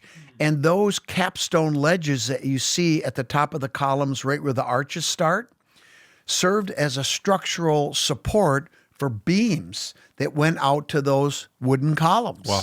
okay, Yeah. for a first-story structure. Is Now, that if you- agreed upon, or is that? Pardon me? Is that agreed upon, or? Oh, of course not. No. Okay. Because it's a windmill. Right. Okay. Now, if you go to the top of the arches, and if you look closely, it's hard to see when you go to the west and the sun is on it. You can really see it. Most of those stones in the tower are glacial cobbles that are rounded or semi-rounded, right? But along the top there, it goes all the way around. There are flat stones like slate stones that's where the roof line met the tower, and they probably used lead flashing, for waterproofing. So we have exactly remnants that are clues that tell us that this had a first-story structure. Well, if it had a first-story structure, how can it function as a windmill? It can't. On top of that, you know what else is inside there? A fireplace. What the hell would you have a fireplace in a windmill for? The grain dust would explode, right? I mean, look at you. You're laughing, right? Yeah, because it's ridiculous. It is. Right. So in any and interestingly enough, the fireplace has twin flues, which is old Scottish castle fireplace architecture, and it's in there. Now, these things begin to line up, and it becomes frankly laughable after a while. Yep. And there are 7 windows in the tower. 7 windows. What's the purpose of that, right? Well, to provide openings into the tower for astronomical alignments, and there are a bunch of them: solar, lunar, planet, other planetary like Venus, and the Doobie window. Doobie is the star that's on the front of. If you took the Big Dipper and took a drink, your lips would cover Doobie, that star. Okay. And of course, that was, very important in ancient times for navigation, right? And anyway, it just goes on. And the windows in the south and the east and the west windows have splays on the vertical sides. They're angled like this to allow for those alignments. Otherwise, they'd be straight, right? But they're not. Why would you do that? To allow for these alignments, because they still happen to this day. And one of the most interesting ones is when we were there. I didn't catch it the first time I was there because I wasn't aware of it. But Janet and I were just there this year or last year, a month ago. And at 7:50 in the morning, when the sun is just peeking over the horizon in the eastern sky, it goes through the south window and the west window.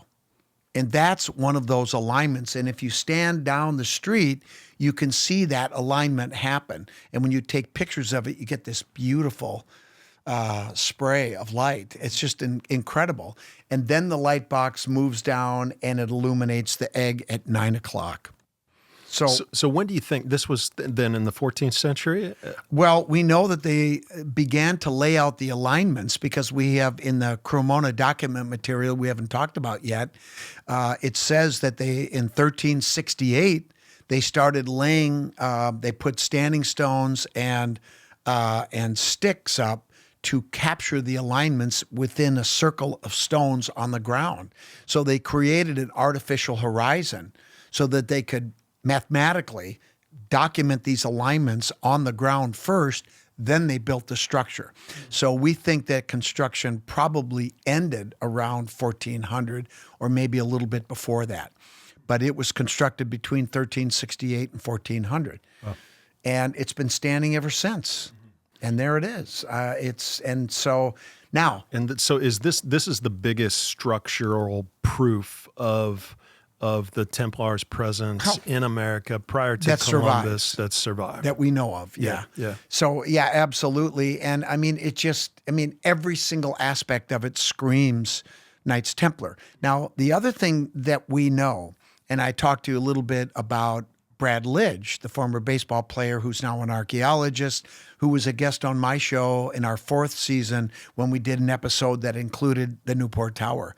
And I gave him a tour of it, and I pointed these things out. And the more I pointed it out, he goes, windmill doesn't make any sense. I go, no, it doesn't. But that's the narrative. And like I said before, remember we were talking about the runestone. Once you accept the runestone, the dominoes start to fall. It's the same thing here. Those dominoes go right here. And in fact, there is an alignment that I'll talk about in a sec, but let me finish with Brad.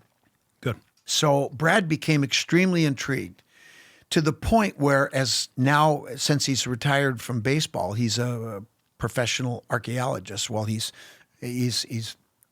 got his master's, and now he's going for his PhD. But he approached the city of Newport about doing an archaeological dig under the rest of the sidewalk. And we got 2 posts directly off 2 of the columns. What else is under that sidewalk? So he paid to have a ground penetrating radar done on the sidewalks. Oh, good. And we found 3 more anomalies. Okay. 13 feet in the same positions off 3 more columns. Huh. So now we have 5. And just because we didn't catch the other 3 doesn't mean they're not there. Right. We have to do the dig to find out. But the city is resisting. So Do you have images of the LiDAR? yeah, sure do. Yeah. Yep. Okay. I've got them on my computer. Yeah, I would love to. I'll share it with you. Add those. Yeah. Yeah, they're amazing. Yeah. Yeah. Cool. And so the ground penetrating radar has just added more intrigue to this, and it's begging for an archaeological dig to be done, because besides those posts, what else are they going to find? Right. Or what else could they find? Yeah. Right. Who knows? But once you start to If have it's anything good, they'll cover it up. But not with Brad. yeah, true. I Okay. trust him. All right. And the other thing that I want to make sure that we do is that there is a little contention isn't the right word, but we want to make sure that we don't give the powers that be any opportunity to shut us down because we say something inappropriate. Right. And I don't want to put Brad in any type of a compromising position Right. because he understands the sensitivity here. Yep. And he's a professional. And I trust him. And if he came back and he said, Scott, these are not posts, this is something else, I would accept it. He's a guy you might want to have. Yeah. You might want to talk to. Yeah, it sounds like it. 'Cause Yeah. I want to dive deeper into this. I mean, at some point, because this is it throws everything that we think that we know about American history upside down. Well, if you've got, and here's the other thing that we talked about at lunch, and I'm going to bring it up now, that keystone that's not centered in the archway. No self-respecting medieval stonemason would do that. So why did they do it? There's a reason. On the outside of that same archway, back to back with that egg-shaped keystone, is a notched keystone. And I wasn't a Mason when I first recognized that in 2007, but I knew it was Masonic because I had read about it. And the honor of placing the final keystone in a structure for a practical stonemason was given to the master mason. And what he would do is create an angled stone, which structurally holds up the arch, but he would put a notch at the top of the keystones. That was his mark, and then put it in the structure. Well, these two are back to back. And when I was there in 2007 and documented that illumination event, and later, before we left, I looked at that notch keystone, and I had just read a book written by Henry Lincoln and Erlend Haugesson, a Danish researcher and Knights Templar, brother Templar. And it was about long-range alignments on the island of Bornholm and round churches that were used to calculate the circumference of the earth. The Templars also had extreme knowledge about navigation using the heavens. And you can do it with these churches in Bornholm. And I had read that book about that and about long-range alignments that go to a small island called Christiansø, which is part of Denmark, that has another round church there. And the center of this geometry goes right through the steeple of that church. And if you extend that line, I discovered this and shared it with Erling. It goes to Gotland. Remember where I found all the evidence on the Kensington Runestone? Yep. And it goes right through Roma Cloister Abbey, which is the main abbey on the island. Wow. You can't make this up. So that's in my head. Yeah. So I'm staring at that keystone in the Newport Tower, and I turned and I looked to the northwest, and it hit me just like that. And I knew exactly what it was. I knew in my heart. So I went on the computer, I did the long range alignments, and it goes right to Kensington, Minnesota. Now, let me tell you one more thing. Hang in there with me, okay? I got to see this on a map. Like, I'm Dude, dying to see this. I got it all. Ryan, you're killing me here, man. Hey, we're going too fast for him. He'll never catch us. He'll have it in post. I know he'll have it in post. Okay, so check this out. Yeah. You remember we talked about the 8 and 22? Yeah. All right, fact. Yeah. Ready? 45 degrees latitude. And keep in mind, when the Earth rotates, it bulges at the equator and it depresses at the poles. Right. The difference between the diameter of the Earth at the poles and the equator is 26 miles.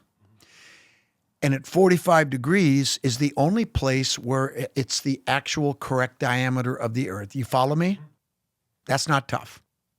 At exactly 45 degrees latitude, there is exactly, on the summer solstice, 8 hours and 22 minutes of darkness. On the winter solstice, there is exactly 8 hours and 22 minutes of daylight. You can't make it up. Can't make that up. Fact. Yeah. That is why the Templars would try to stay as close to the 45-degree parallel as much as possible so they could have the most accurate astronomical measurements, because that's the accurate distance diameter of the Earth. In the Newport Tower, W1, window 1 is the east window, W2 is the south, W3 is the west window, W4 is the doobie window, and then there's another window in the north, which is W5, and then as you continue around way up at the top in the southeast quadrant, way up at the top of the tower, W6 is a window that's about that big. And directly above the west window is W7, another window about that big. We call them the Venus windows. Now, stay with me. I know you will follow this. Don't be so sure. But I know you, brother. I know you got this. All right. So imagine It's a lot of pressure, but I I'm know gonna the pressure's do my best. on. Okay, Yeah. You got this. So a circle is 360 degrees, right? Yep. And so imagine the Earth.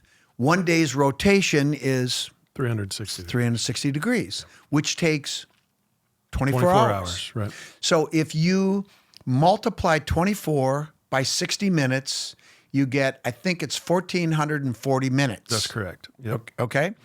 So if you divide that by, how did we do that? We take, I forget the formula offhand right now, but it ends up. Randall is screaming right now. I know, Randall. I'm sorry, brother. I usually have my phone and I do it like that to make sure I get it right. But I do know this, that it takes exactly 4 minutes for 1 degree of rotation.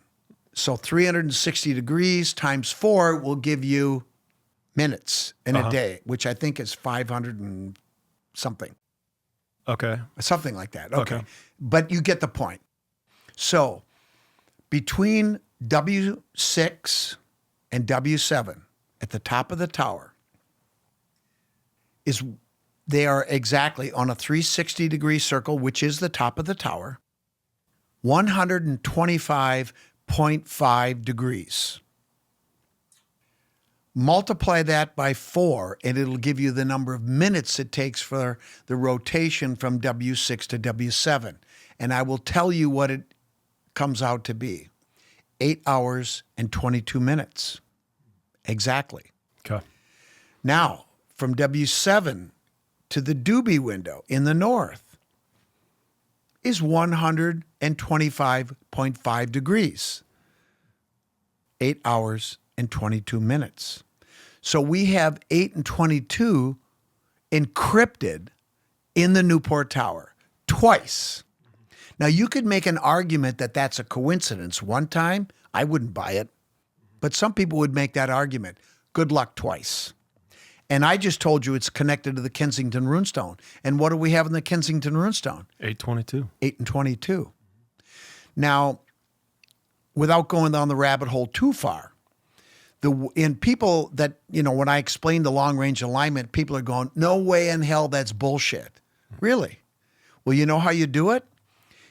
You follow that azimuth, right? Until you get to 45 degrees. The runestone is at 45.7 something degrees. The Templar meridians are always within a degree of whatever latitude or meridian you're talking about. In this case, 45 degrees. Once you get to 45 degrees, now you have something that shows up called stone holes. And what they are holes that are pounded into rock that are rounded triangular holes. The only way you can make them is with a straight chisel and a hammer. The physics of pounding that stone just makes a rounded triangle every time. And funny, all over Minnesota, all through the Great Lakes and on to the East Coast, we find these stones in very curious places, like at high elevation points, along rivers, lakes, convergence of rivers. They're breadcrumb trails. And you can put a stick in these things, and at certain times of the day, it'll cast a shadow that says, go this way.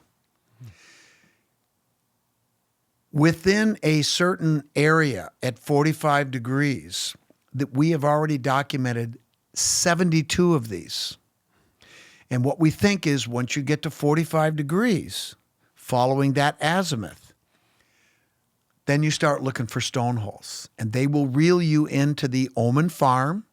And funny, there are 15 documented stone holes within about a quarter-mile circumference of the runestone. Fact. And it was Janet who figured it out, because the logic is this. If we're right that the Kensington Runestone is a land claim, which it says right on it, acquisition business, taking up land, and it was buried in the ground, theoretically, aren't you going to have to come back someday and find it to exercise your land claim? But it's buried in the middle of nowhere, in the center of how the hell would you do that? I just told you how. Right. Once you get to the Oman Farm, Janet figured it out. And it was in the middle of the night, right after I had given a lecture. And she wakes up, I'm not making this up, and she whacks me in the chest. She goes, the sacred geometry, the stone holes. And I went, oh my God, that's it. I knew instantly. It's like, duh. So here's what happened. We plotted all the stone holes on a satellite photograph. One of them was on a boulder, a glacial boulder, a huge, bigger than your chair, that had been moved from a rock pile on the neighbor's farm up to the top of the hill where they have the runestone, flags. This is where the runestone was found, right? Well, we have historical photos and we know exactly where it was. So when you put that one back in its original position with the stone hole and you triangulate, guess what? They intersect exactly where the Kensington Runestone was found. Wow. On one hand, it's fantastic and it's unbelievable and it's crazy. But from a logic standpoint, of course, they had a way. And one thing I will tell you, and I know that Tim Hogan will back me up on this, underestimate the medieval Templars at your peril. They had a way. And that's how they did it. And I'm pretty excited that we figured it out. And I'm just waiting for the skeptics. You guys want to call bullshit? Do it yourself. Yeah. I just gave you some pretty technical stuff that's engineered into this tower. This is not a goddamn windmill. So stop it. And let's get serious about this and figure out what our real history is. Love it. Love it. That's good, man. That's powerful, powerful evidence and very it's convincing. Science. Yeah, yeah. It was very convincing for sure. So, yeah, I mean, that's kind of the runestone and the tower, right? Yeah. So I mean, where's a decent place to go to next? I mean, I want to get into some of the current stuff that you're working on. You brought this green jar with you. Green jar? What are you talking about? I can neither confirm nor deny. Right. So you want to just cut to the chase? I mean, I say we go there next. Yeah, Okay. if that's cool. Well, we're skipping over a couple things, and just if you would indulge me for a second. Sure. I mean, I guess I am interested, in the additional evidence as well. And you mentioned a couple of other rune stones Right. that have been found. Yeah, I yeah, mean, there's more than just these two things, obviously. Oh yeah, I mean, no, there's a whole myriad of things. I mean, we have the Mystery Stone, we've got the Narragansett Rune Stone, we've got the AVM Stone. We've got things in Minnesota that are connected to this story. We've got an inscription in southern Minnesota that sits on a continental divide, just like the runestone does. And that's where you would put a land claim, because you can claim all the river system at that time and all the land associated with it. We got another one that's dated 1612 that nobody even knows about. I don't take people there because I don't want somebody to screw it up. But we have the Spirit Pond runestones, 3 of them that were found in 1971 by Walter Elliott that are incredible. I mean, I could give you a 3-hour lecture just on those stones. They were dated 1401 and 1402 using the medieval Easter table dating practice, just like the runestone. Funny. I mean, and where are those now? Those are in the Maine State Museum. They're not on display because they're fake, right? But they're not. And we have ever heard of the Overton stone? Yeah. That is a Templar, that is basically an agreement. Yeah. One of the symbols that we see in Freemasonry is our secretary. It's 2 feathers that are crossed, right? Quill pens. And funny, we see 2 feathers crossed on the Overton stone, and I think there's probably a connection there. I think it was acknowledgement that was carved in stone of an agreement between the Templars and the indigenous people. I should also say, before we move on, that a good friend of ours, a dear friend of ours, Daryl Jameson, Black Eagle, who is with the Wampanoag tribe, which was the tribe that the Newport Tower area was their territory, and one very interesting thing that he pointed out when I interviewed him when we were out there on my birthday last month was that in the southern column of the Newport Tower, about 4 feet off the ground, is a cobble of stone about this big that's sitting there prominently displayed on the outside of the South Tower.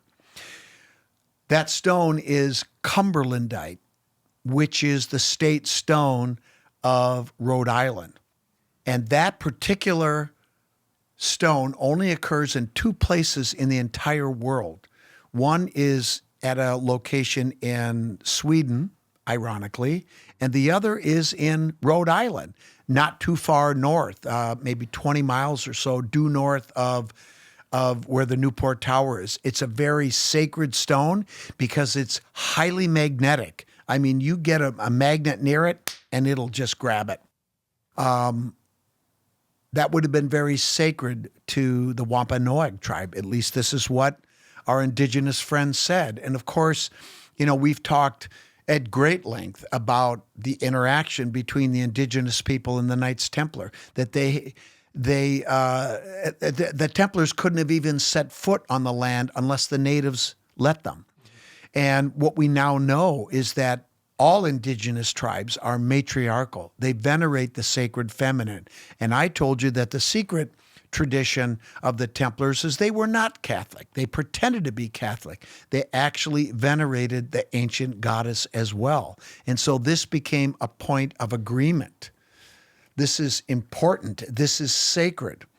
I told you before that Native Americans also practice Freemasonry.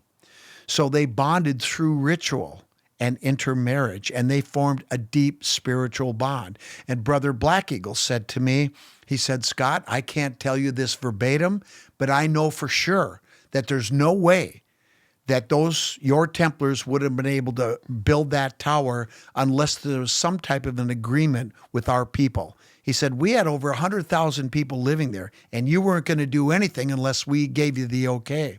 He said that Cumberlandite stone would have been sacred to our people, and what it tells me is that this was a gift. Once we reached an agreement, we would give you something that was sacred to us. And that gift was put in the Newport Tower for all to see, that was an agreement between the indigenous people and the Templars. And make no mistake, that would have been extremely important to the Templars because they had the ability to perform metallurgy, alchemy, right? And so the high magnetite that is inside that rock, they would have been able to smelt, to make tools, to make chainmail, shields, and swords. So you think about this, and really, you could also make the argument that that stone sitting in the south column was the construction permit to go ahead, right? So, and Black Eagle's doing his own work, trying to coordinate with some of the surrounding tribes that still have members that have memory of the ancient ones, which include the Templars. And he just says, we know all about the Templars. I've talked to the Algonquin. I've been in their sweats. They know all about these people.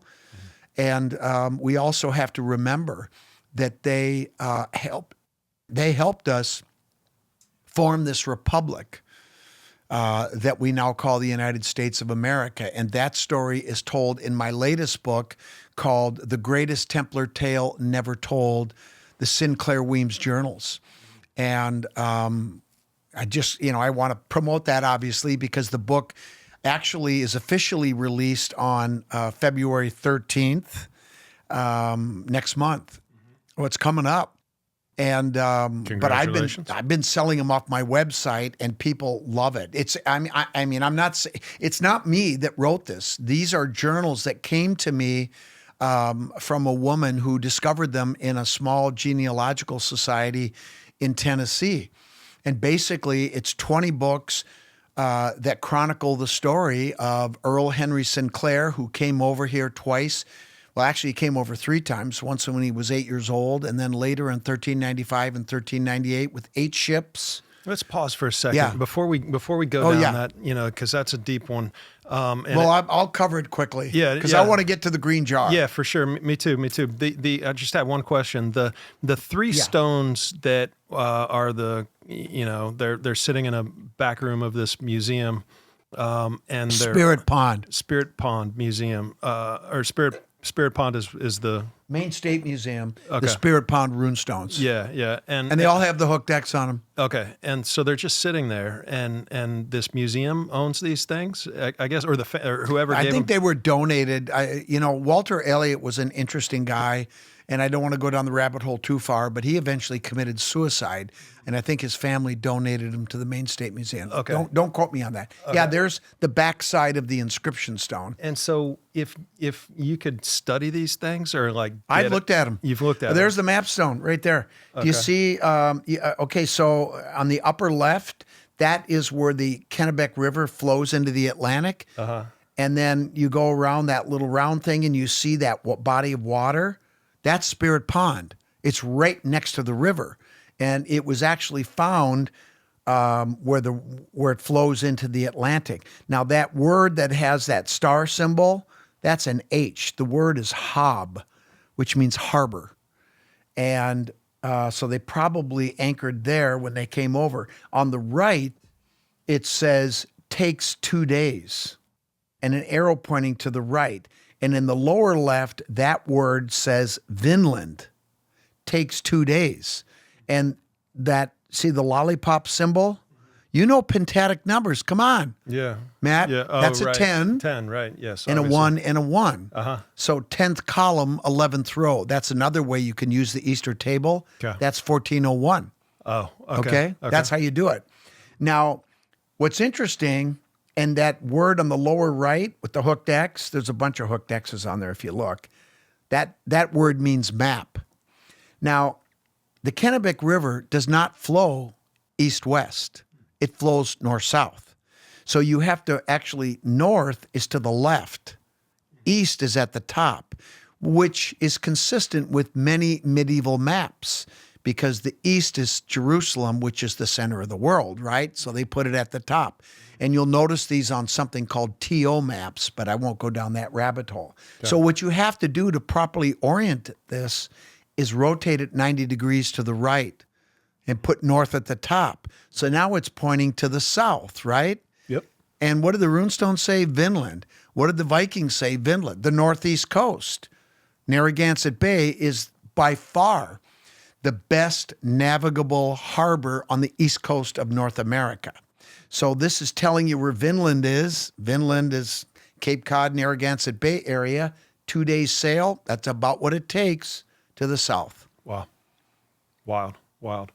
And you've looked at these from a geological standpoint, Oh, yeah. and you're saying that these strike you as being 600 years old plus. Well, again, context, right? Okay. They were found in 1971, shallowly buried.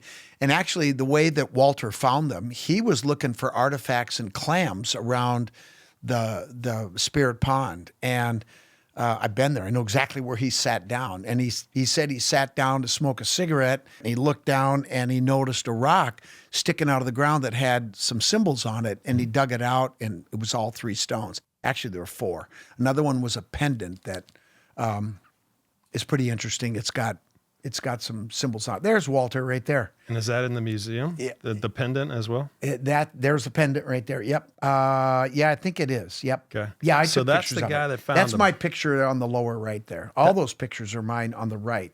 That's Now, the guy that found him when he found him. And That's Wolter. And he got accused of... Well, he got accused, but you know what? It never really stuck. Okay. And I want to be respectful of him, but there's no magic going on there, if you know what I mean. No. What do you mean? It wasn't like he wasn't capable of doing it. Oh, okay. Got it. I'm trying to be diplomatic because he was accused. He's like, what do you want from me? I just found him, Yeah. but he, when I say there's no magic there, Got it. now you know what I mean. Yes, I'm with you. Thank you. It's a great smile, though.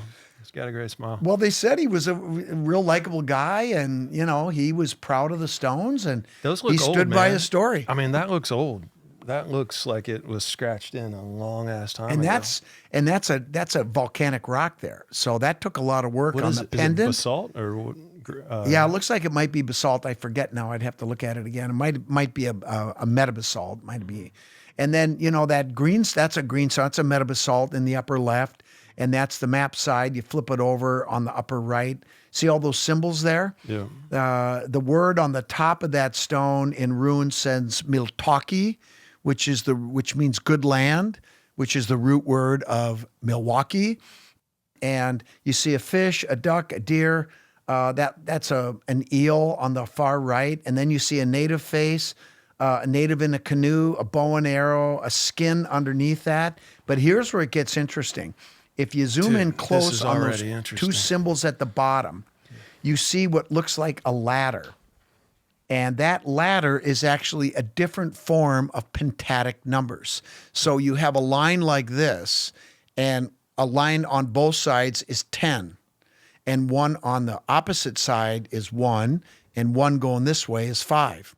Well, here we have 4 lines that go across, so that's 40, and then 4 at the bottom. So the number's 44, right?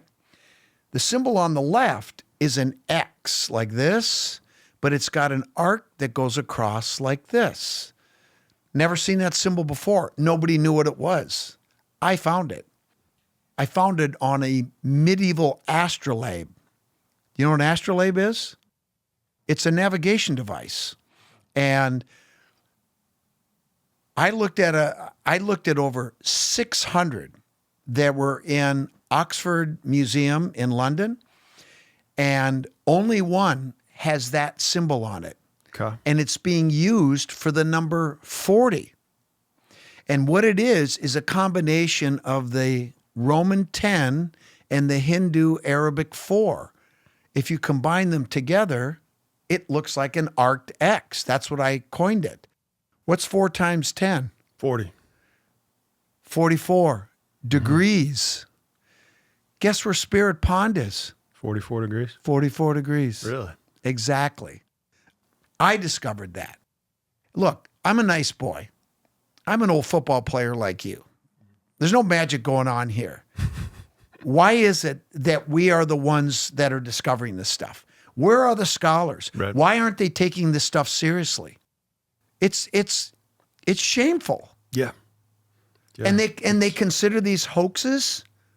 Why did they still exist if they're considered hoaxes? Why is it still in a museum if it's considered a hoax? Like, why are they holding on to it? Because deep down, they know they're real. Yeah. They just won't They say just it. can't say it because it goes against the current narrative. That's right. Wow. That's wild, man. That's wild. This is super convincing, by the way. Look, I mean, all three of these topics have been super convincing. well, and you know what's consistent? Yeah. Same people same people made them. Yeah. The same group. And when you start to, the deeper you dig, the more you find. And they all connect and they all fit together as they must if you're on the right track. We talked about that before. That's how it works. And if you got data hanging out, you got issues with any of this stuff, I call them yellow flags, like the root leaching. That wasn't a red flag. It was a yellow flag. We just didn't know the answer yet. And eventually, if you dig deep enough, you'll figure it out. So, well, time being a real thing today, what do you hey, dude, wanna, I told you we could go for days I know. on this stuff. And you're coming back, and we're gonna have another great conversation one day. Careful what you wish for, because you might get it. For sure. No, I can see you being a return guest for sure, because there's a lot to cover. There's just a lot to talk about. Oh, and there's more. Yeah, there's for a sure. lot more. Yeah. For sure. So, I mean, in terms of the rest of the, like, finishing out today, where do you want to go? Okay. Well, I mentioned the journals, and I do want to plug my new book. People are just gonna. I'm not. This is not hyperbole. I'm not blowing sunshine. This is the greatest Templar tale never told. And when you read those journals, you will not stop. But essentially what it is, it's the story, the true story of the founding of America. The treasures were brought over to North America, buried in multiple places, including Oak Island, for someday. The mission was called the Covenant.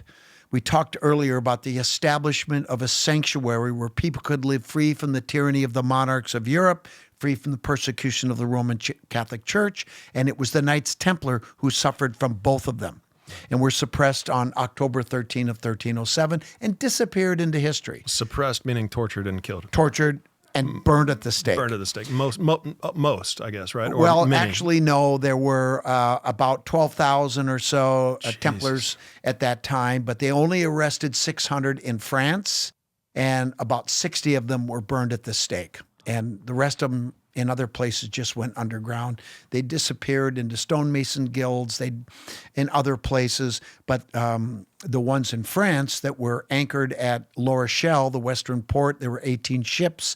And on the morning of October 13, 1307, the church agents went there to confiscate the ships, and they were gone with the treasures, and they disappeared into history. But we now know what happened. This book is the story of what happened to them, and they were guarded for 400 years, over 400 years, by the indigenous people. They said to Earl Henry and the Templars, "Gold and silver mean nothing to us. You are our brothers. You want us to guard this for you? We'll do it." And they did. And then subsequent generations of the Weems and Sinclair clans, their mission was to come and check on the treasures. And that happened for 15 generations and over 500 years until 1770, when 46 young men, all Freemasons, and 6 slaves went up. They were sent up by Ben Franklin and other founding fathers to go recover those treasures, which they did under the nose of the British. And a lot of that money was used to help fund the revolution and found this nation. That is the real story of the founding of America, and it's absolutely incredible. Now, that's the Sinclair Weems journals.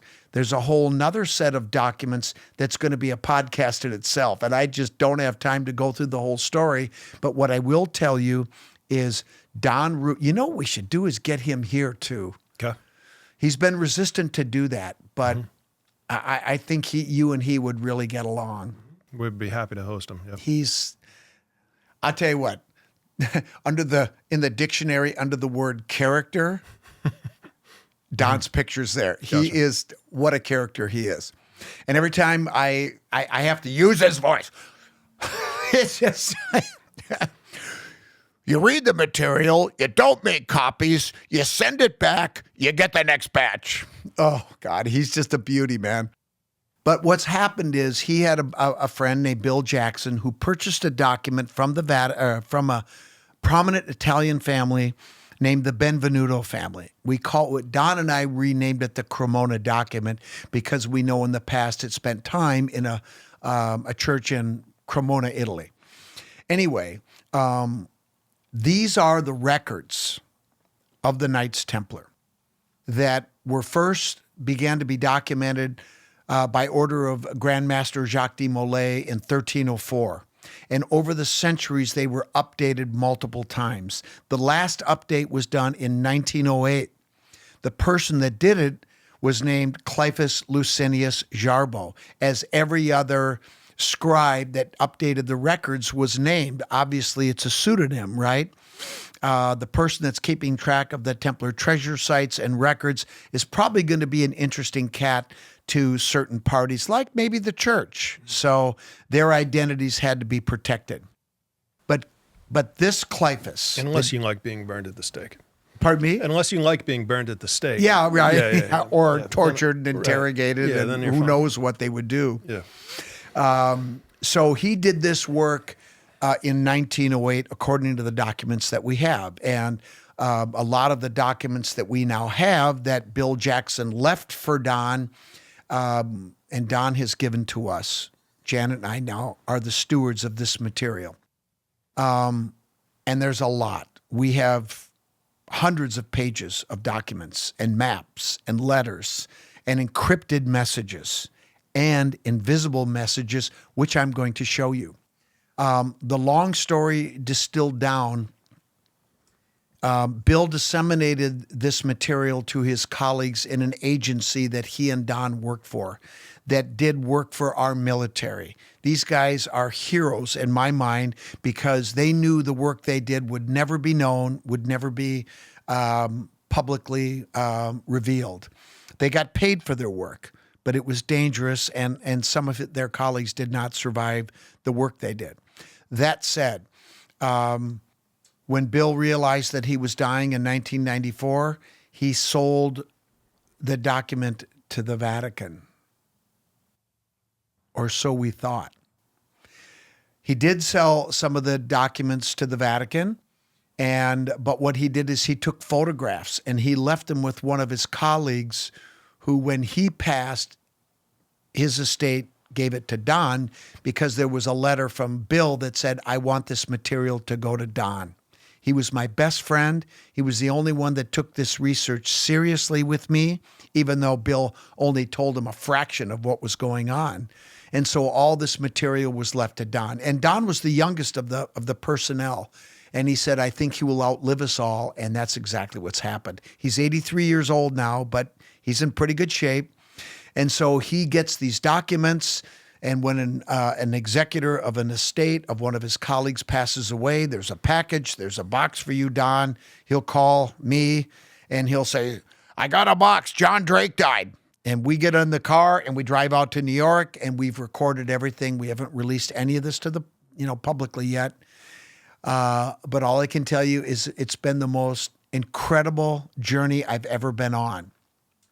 The last person to pass was a guy named McMasters, who died in May.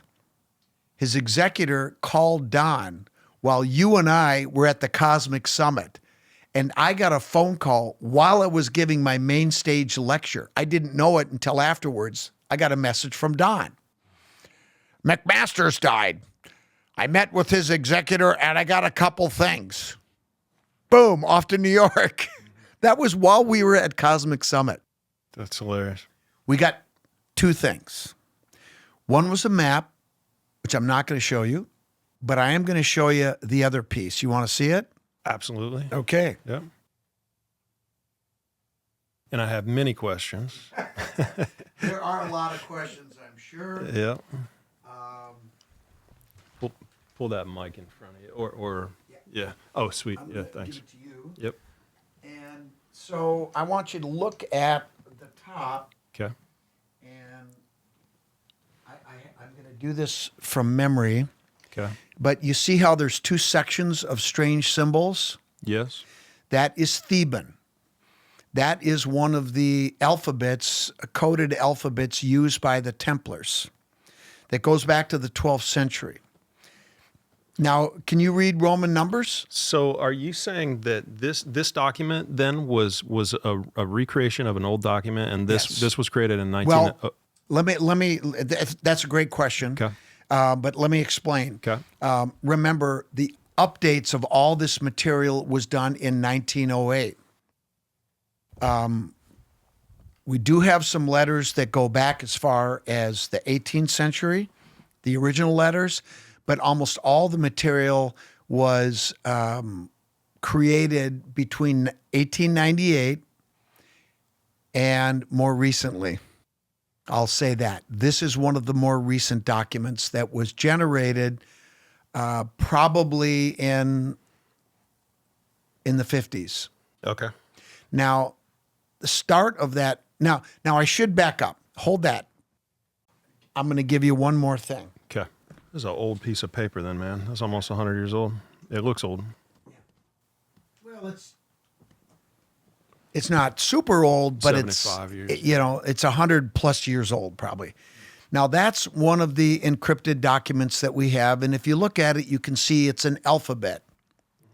You see the strange symbols on the left, and then you see numbers and letters. So that is a key code for a different document. And if you flip it over, you'll see you can't make heads or tails of that, can you? No, a bunch of Okay. numbers and dollar signs. Now I'm going to hand you this, Some letters. okay? That is a black light. Do you remember the movie National Treasure? I do. Remember how when they stole the... I feel like I'm talking to Nicolas Cage, actually.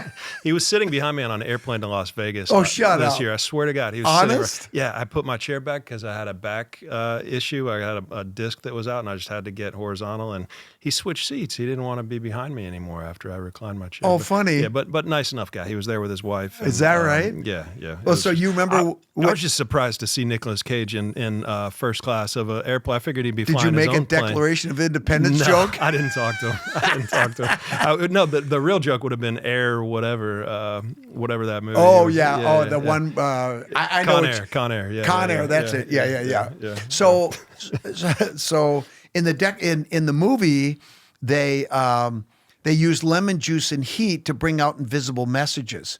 Well, a black light also works. UV light also works. So check it out and read it. The Yeshua scroll is not at our lodge. We went back to the old land and laid it in the dirt where the bear eats the moon. It is a right bite. Yeah. And then it's signed Tonka or something? Talico. Talico? That was Clyphus Licinius Yarbo's indigenous name. He was married to an indigenous woman, and his name was Talico, which in Mohawk means great eagle. So he's the guy that did all this work. Now, what's amazing there? Yeshua. Okay? What are we talking about? The Yeshua scroll. Jesus' scroll? Now, I got to do this quick, but in the Catskill Mountains, there is a place called the Temple of the Goddess. Sometime before the 10th century, there were biblical era scrolls that were hidden there from Europe. Okay? In 1177, a Templar knight by the name of Sir Ralph de Sudley was given a mission to go over to North America to recover the scrolls hidden at the Temple of the Goddess. He went over in 6 ships with 144 men and women. He stopped in Denmark to meet with the Danish king to get a person in his court, a woman by the name of Altamara, who was indigenous, who was able to lead them back to the temple because that's where she came from. So they go back and they recovered half of the scrolls. They brought them back to Saborga, Italy in 1180, and that's where his deposition was taken. A copy went to the church, and a copy went to the tradition, to the Templar order. Copied by Cistercian monks. We have their names. And so we know that half of the documents were recovered. The most important document that he said in his deposition that he recovered was the marriage document of Jesus and Mary Magdalene, Yeshua. But half of the scrolls were still there.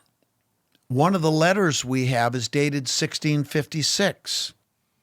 That Templar Knight wrote this letter on May 8 of 1656, and he said, essentially, Hollanders and Flatlanders are encroaching. In other words, settlement was happening, and people were moving into the area near the Temple of the Goddess. We got to get this stuff out of here. I'm paraphrasing. We need to go to the land of the Sulpicians. Now, we know the Sulpicians are a French tradition that is part of the Templar order. Montreal was settled by the Sulpicians. That's why they speak French up there. And there's more to the story. I'm not going to go down that rabbit hole, but we know what happened. So the mission was to get all these scrolls that were remaining that de Sudley did not get 500 years earlier and take them to Montreal to safekeeping. We now know that they diverted, because at the end of this letter is a list of the documents that they had. We've shown this list to biblical scholars. Some of the stuff that's on there, they've never heard of. Such as? 8 Yeshua scrolls. Yeah. So, on the way to Montreal, they diverted and buried 2 documents.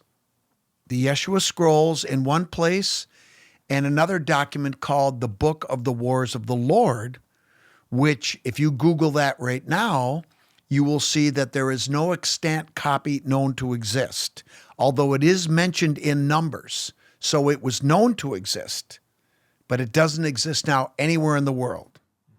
Well, yes, it does. We have it. The Templars had it. And there's a reason why there's no extant copy known to exist. And it's in the same vein as the Yeshua scrolls. Now, in another document that we have, Cleophas Talico writes, the angel K says to take the Yeshua scrolls, because he's recovered them now. Pick one, burn the rest. I do so. All go north with the Sulpicians. So in 1908, they must have recovered other stuff and taken it up there. But you just read that invisible message that it didn't go up there. And maybe that's a false flag. I'll go north with the Sulpicians to throw people off the track. What did he say there? We didn't do that. We buried it in the dirt in the old land. The one Yeshua scroll. Okay, so now pick up the little one.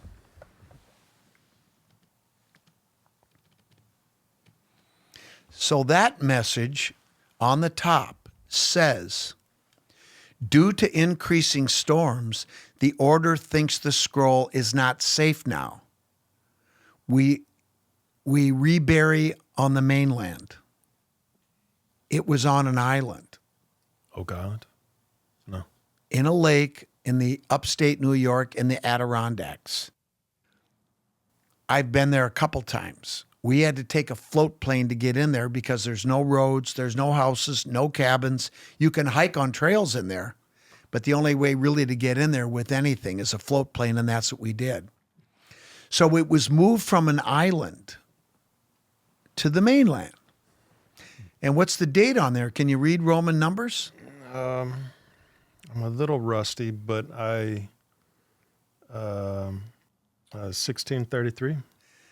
M and with a C in front of it is 1933. Okay. Okay. So Matt, increasing storms. I thought that was weather.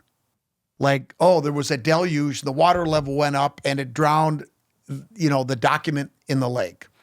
And then Jerry Lutkin from the Telpiat Tomb team, one of the guys I told you I meet with that are smarter than me, he said, Scott, I think it's a metaphor. And I went, oh, duh. And he said, I think it's a metaphor for activities that were going on in the 30s that were connected with Hitler and the Germany in the lead up to World War II. So apparently the tradition that knew where the scroll was buried was worried that maybe some bad actor was clued in on where the scroll was. Now, let me put this in context, and I want to give Brother Tim Hogan credit for this because I didn't know about this until he told me. But in 1934, there was to be a meeting of all the surviving Templar traditions that had material in Europe. They were going to meet together at something that was called the Council of Fiducie, and they were going to decide what to do with all the stuff they had. And you might know that Hitler and the Germans had a fascination with the Grail, with the Templars, and with objects of power.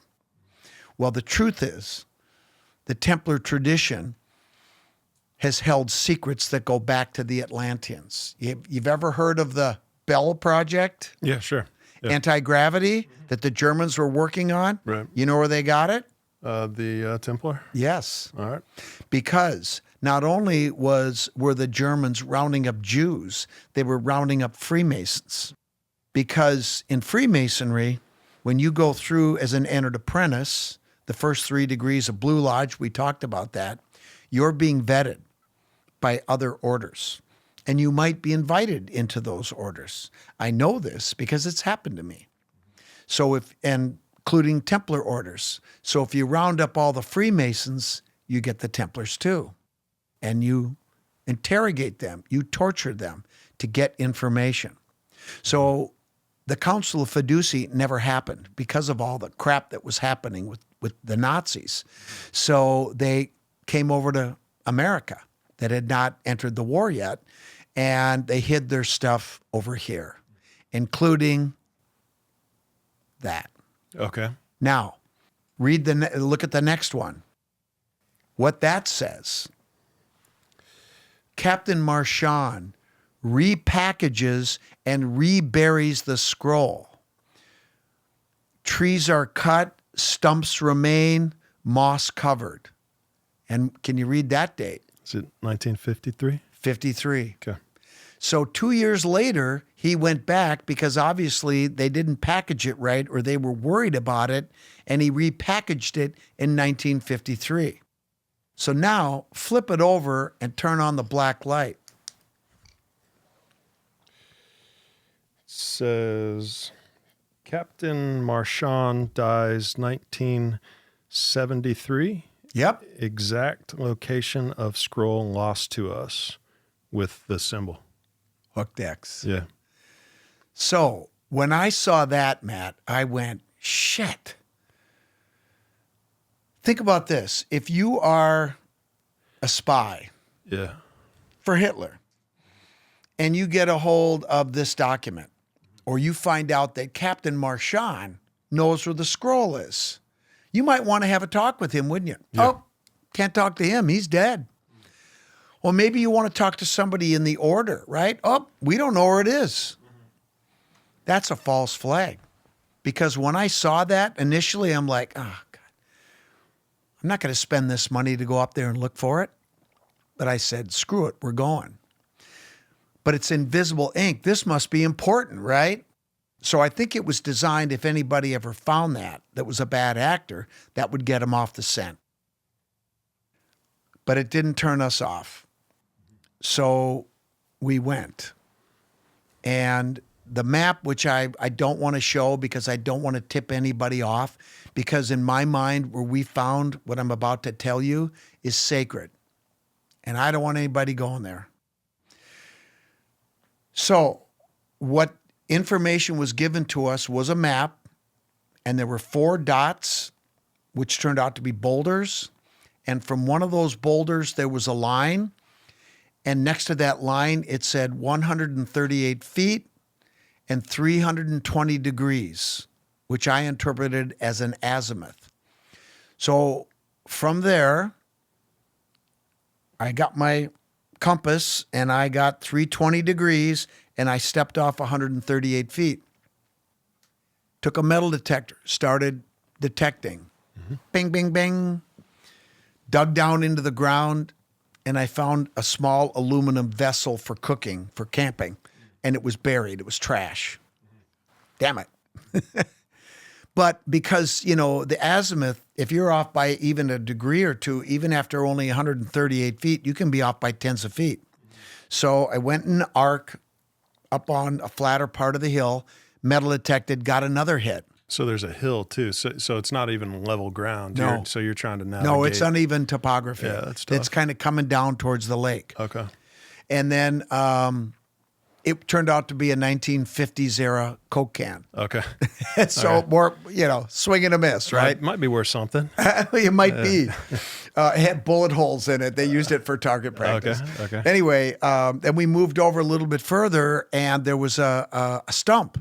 I mean, a big, old, rotting stump that was cut low to the ground, and started detecting. Got a hit. So I started digging, and I pulled out a camping tent nail, like aluminum, this long. And I'm like, could that be trash? Not trash. Nobody camper would throw that away, but maybe they lost it, right? So I kept it. And then we metal detected again, got another hit. And so I started digging, and now we're right up against the stump, and we're pinging it, and it's literally going under the stump. So I started digging out, and there was a certain, probably a foot or so of organic soil. And then I hit glacial sand and gravel. I get down to the natural soils, and I'm digging and I'm pulling out rocks. And then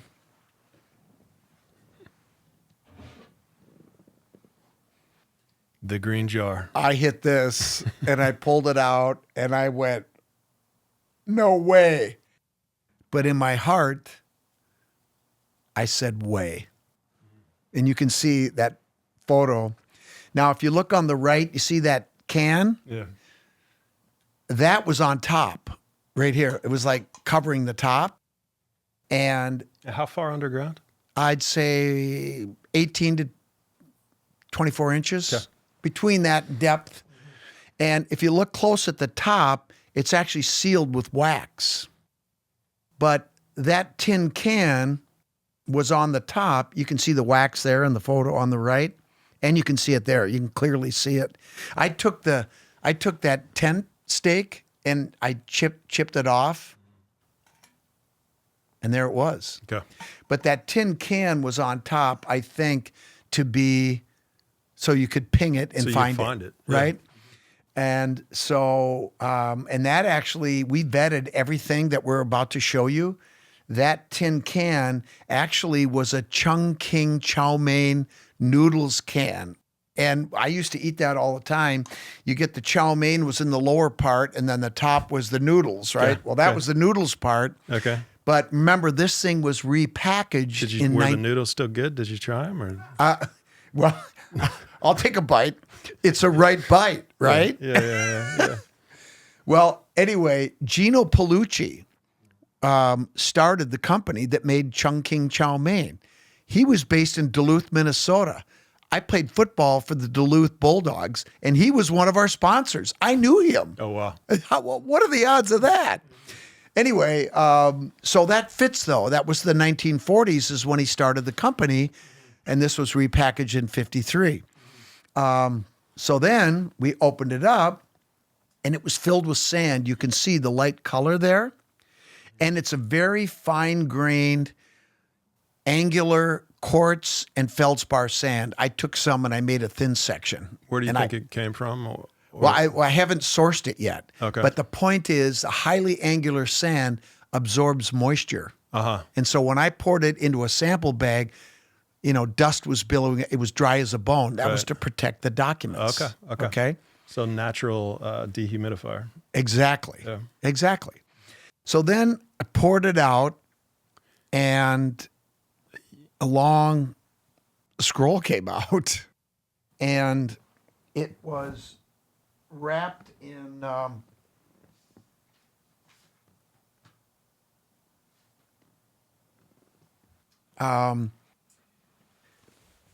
it was wrapped in a designer placemat, and in the bottom left corner was a name and a little ladybug. And this thing's beautiful. And it turns out that it was wrapping, protecting everything that was inside of it. But we traced down the artist, and it turns out that very placemat was made between 1950 and 1957. Wow. Okay. Perfect, Yeah, right? perfect. Yeah. There were 8 buttons that was also in the sand, big, beautiful buttons with a knight image on them, and holding a mace, a shield, and a hat. And there were 8 of them in there, which is not a coincidence. But what we think that is the backup in case somebody didn't recover this for a couple 100, 300 years, and the Chung King can corroded and dissolved away. Then there was something else as a backup that a metal detector would pick up. Okay. Pretty smart, huh? Pretty smart, and that's why you put the wax on because the lid could have corroded as well over a couple 100 years. Exactly. So that's why the wax is on there. Exactly. And so It now you've got repels water. fully sealed, and not with the wax. You got fully sealed, and you got fully dehumidified, and you're going to be able to protect the contents for however many 1,000 years or whatever. Exactly. Wow. Okay. So what's on the scroll?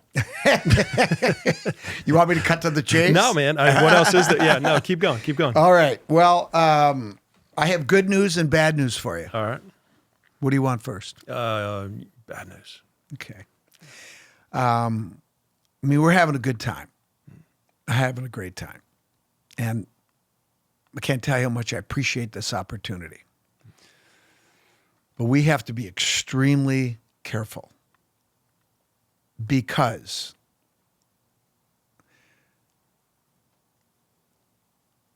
to my knowledge, this is the only example known in history of Yeshua speaking in the first person. He says, I. And then he goes on. And the message took us 2 days, 5 people working on it to decipher. And we're very experienced of deciphering these messages. And everyone is different. And it's not easy. And we needed everybody working together and Don to get this figured out. So the bulk of this message I'm not going to reveal today because I want to be very, very careful. We want to make sure we get it right, and we want to make sure that it's received properly, because I can tell you it's profound. But I am going to share one of the most profound things. It's the very first thing in the message. It's encrypted in Theban. This is page 1. There are 6 pages, total of 7 altogether. There's a smaller page, but this is page 1, and there's multiple introductory messages that the order encrypted in here to prepare you for what comes on the rest of the 5.5 pages. So I'm going to read you the first part that is on 8 lines of Theban script. Okay. So I'll put this down here for now. Is that the actual? That's it. That's actually what was in the green jar. This was in the green jar. Okay. Sorry. Okay. But one thing I will say on the... you made copies of this, I'm sure. Oh, yeah. and- Oh, yeah. Good. This is it. Okay. And that what was in the green jar, just to be clear, It was wrapped up really tight. was wrapped up real tight. Yep, and then wrapped in the placemat and then tied with a string. But it would have been created by a scribe, right? Yep. In 1908 or in who knows? We know Okay, so because what? that's in one of the messages. Okay, So 1897. 1897. It was recreated from an earlier Oh version. yes, and that's important to say. You know, I kind of assume that people know that these are not 2,000-year-old documents. Right. In fact, the Cistercians in all of their monasteries had something called a scriptorium, where brothers would just sit there all day long and recopy manuscripts. And as you heard me tell you, the Grand Master said, you know, you need to record everything we have, document it. And that was first done in 1304, 3 years before the put down, which tells you they knew something was coming. They knew a storm was brewing. And then it was updated over the centuries. And the last time, the tradition, which tells you that the Templars didn't disappear in 1307, we're still here. That the last update they did by preserving this information was done in 1897. I'll just tell you that because it says that. Okay. I wasn't going to say that. You got it out of me. Good. Thank you. Hopefully I'll get some more by the time we get through this part, because this scroll is fascinating. It's going to cost you some beer, brother. Okay, fair. Yeah.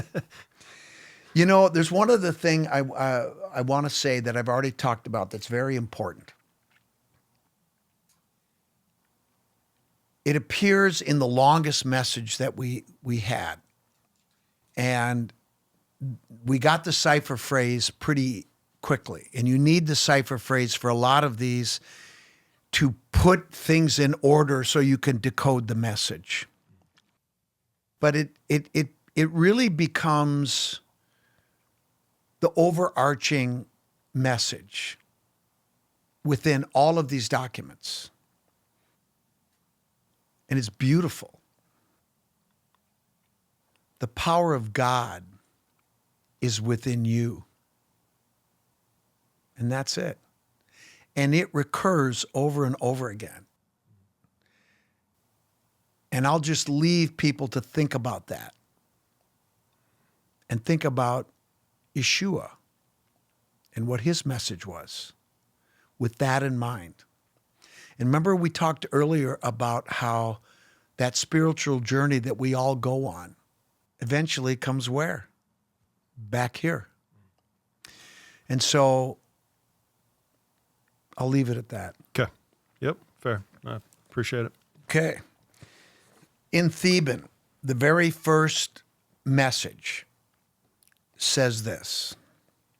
And then what I'm going to do is I'm going to read it, and I want you to interpret it. Okay. Just the first 22 lines, though. Don't go past that. Excuse me? You're good. Yeah, thanks. Yeah, I tried. But not. Yeah. You're not going to get me on that one. All right. You ready? It's a very important number, man. You got to honor the number. No, go ahead. You're right. Because the cipher phrase in this, there is a cipher phrase, is 22 characters. Okay. But I digress. Okay. All right, you ready? Yep.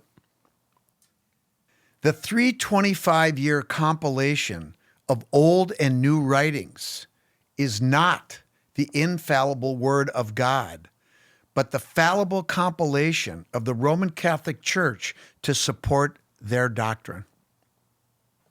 Man, I feel like I'm back in school.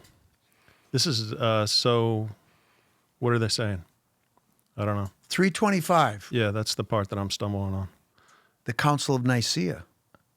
Do you know what the Council of Nicaea is? I've heard of it. Okay. Let me just say... these are the people, in 325 AD, the Council of Nicaea, decided how many Gospels there were going to be. Yeah.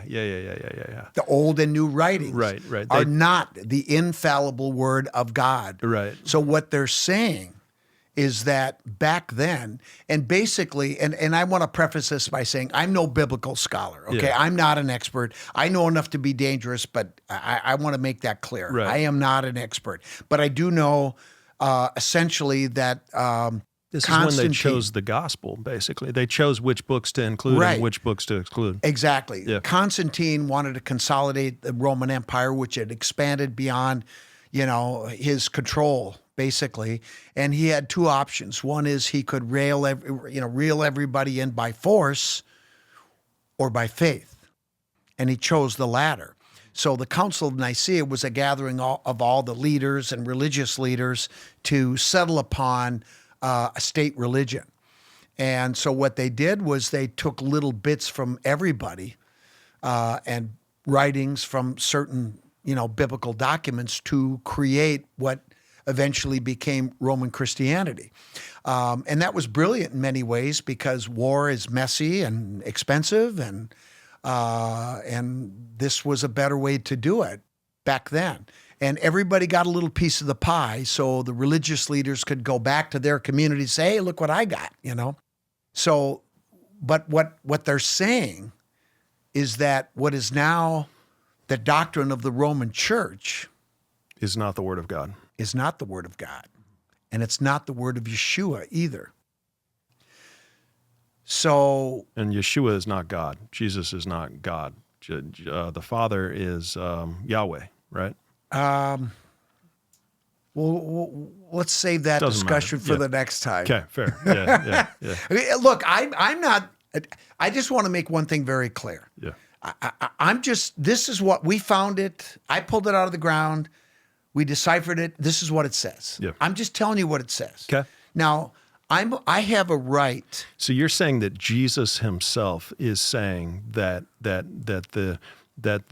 these collections, but No. No. The order is saying this. okay, Now, this is the preface yeah, because this to is what after to Jesus, what Yeshua says, because Right. he says a lot. right? So my confusion is, I guess, that this is 320, that this is written about 325 A.D., but it's coming from Yeshua, who I thought was Jesus, but he was alive prior to 325 A.D. So how did he know what he's like? Where's the writing coming from? Then it's coming from the Templar. From him. From who? Remember we talked about early on about how the Templars' leadership was founded by people that were the ideological and biological descendants of Yeshua. Now, he was married and he had children. Okay? I'll tell you that. No question. Just based on the tombs that were found, right? Well, that is pretty compelling evidence. And understand the Templars during the Crusades, one of their missions, their main mission, was not to capture Jerusalem for the church. It was to establish a base of operations in the region so they could go into Lebanon, into Turkey, into Egypt, and round up stuff that they knew was there, stuff that had been handed down to them from their ancestors, going back to Jesus, Mary Magdalene, and beyond. And one of the things that they recovered, not discovered, recovered, were the remains of their ancestors. Now, if you've got the bones of Yeshua, that's pretty powerful leverage, isn't it? Yeah, no doubt. And they had them. And basically told the church, now it all makes sense. And what did Tim tell you? That he had the bones of Jesus. Still got them. Yeah. So, yeah. And So where are they? Did you say something? You guys know where they are. I don't. I have some ideas. We Yeah. have information about that. Yeah. Could I go there right now? No. Yeah. I couldn't. Okay. So, Gotcha. but you know what? Look, you're a sharp guy. I'm a scientist, and I'm speaking for myself. I'm not trying to project. I'm not trying to say anybody's wrong about anything they want to believe. You believe whatever you want. Knock yourself out. But I can believe what I want. And I don't believe in virgin births, and I don't believe people rising from the dead. Until I see it, I'm not buying it. Now, I believe in allegorical rebirth. That's a different thing. And frankly, I think that's what this whole thing is all about with the story of Jesus' resurrection. But I digress. So I'm just looking for the facts. I'm looking for the truth. And I've been on this journey, and I don't know why this green jar came to us. I don't know why I'm sitting here talking about this. And when we reveal the whole message, I don't know what's going to happen. But I'll finish by saying this. When are you planning on revealing the whole message? As soon as possible. Okay. How are you going to do it? Randall, Okay. we've already done it. It's in the can. So You've recorded it? Yep. Okay. And you guys are just waiting to release it? yeah, Okay. they're editing it now. Okay. And we agreed that we were going to, this is the first time we've done this. And we wanted you to I appreciate that. do it with you. Yeah, that's cool. Thank you. Appreciate that. I will finish by saying this. I have talked about the scroll with other people. Are you familiar with Aubrey Marcus? Sounds really familiar. He's got a podcast, and I was introduced to him. We did a podcast, and then he invited me to come back and talk to his group, and we had a great time. And at the end, and I didn't tell them anything. They didn't get this. Aubrey's probably going to go, what? But somebody said to me, so your upbringing, I said, well, there was no religion in our house. And frankly, I kind of thought the whole concept of Jesus was kind of silly. And people, falling all over themselves. Again, this is my opinion. I'm not making fun. This is what I believed when I was a young person. Right. And I just didn't really have time for this Jesus character. And I thought to myself, geez, if he came back and saw what was going on, he'd say, what the heck? And then he said, what do you think of Jesus now? And I said, I would love nothing more than to sit down and have like 5 beers with him. He is a cool dude. And He's going to be sipping on kukia, though, or the red wine mixed or with, whatever. yeah, I don't know. Kukian. But I will say this. There are going to be some people that are going to be disappointed. But I think once they get over that, they're going to find him just as amazing as they did before, but in a different way. I'll leave it at that. Okay. That's a cliffhanger, man. That's a cliffhanger. Can you give any direction in terms of like what This isn't my first rodeo. But in terms of what the message, like what does it point towards, or don't give it away, but it's coming soon. I mean, you're going to be releasing it soon. No. Okay. I tried. Fair. I'm looking at something. Yeah. Oh, I got you. I'm with you. Okay. Okay, should we? Yeah. Sure. I really don't want to go any further. Okay. I mean, maybe off air we'll talk a little bit, and maybe the next if we do another one, I'll spill everything. Okay. And then we'll have a freaking party, man. Okay. I'm telling you. Okay. Gotcha. All right. Fair. Yeah. I'll drop it at that. But no, I appreciate you. You got what I was saying, right? Cool. Oh yeah, I do. Yeah. Okay. Yeah, for sure. Yeah. Good. Is it okay if the audience gets what you're saying? Can we wait? Let's wait. Yeah. Yeah. Let's wait. I agree. I'm sorry, man. No I'm problem. not trying to be a dick. You're not. You're not at all. I believe me. I love to tell. Yeah. I love to tell. Yeah. And I'm terrible at keeping secrets, but I gotta keep this one for now. Okay. For now. Fair. I gave you some good stuff. Huge. Yeah. No, I appreciate you. Appreciate you for sharing that and for coming on the show and actually talking about a lot of this stuff for the very first time. Yeah. It's super cool and super appreciated. So No, I appreciate it. I wouldn't Thank be you. doing my job if I didn't try to. I know you wouldn't. Yeah. But I love you for it. Yep. Not today. Yep. Fair enough.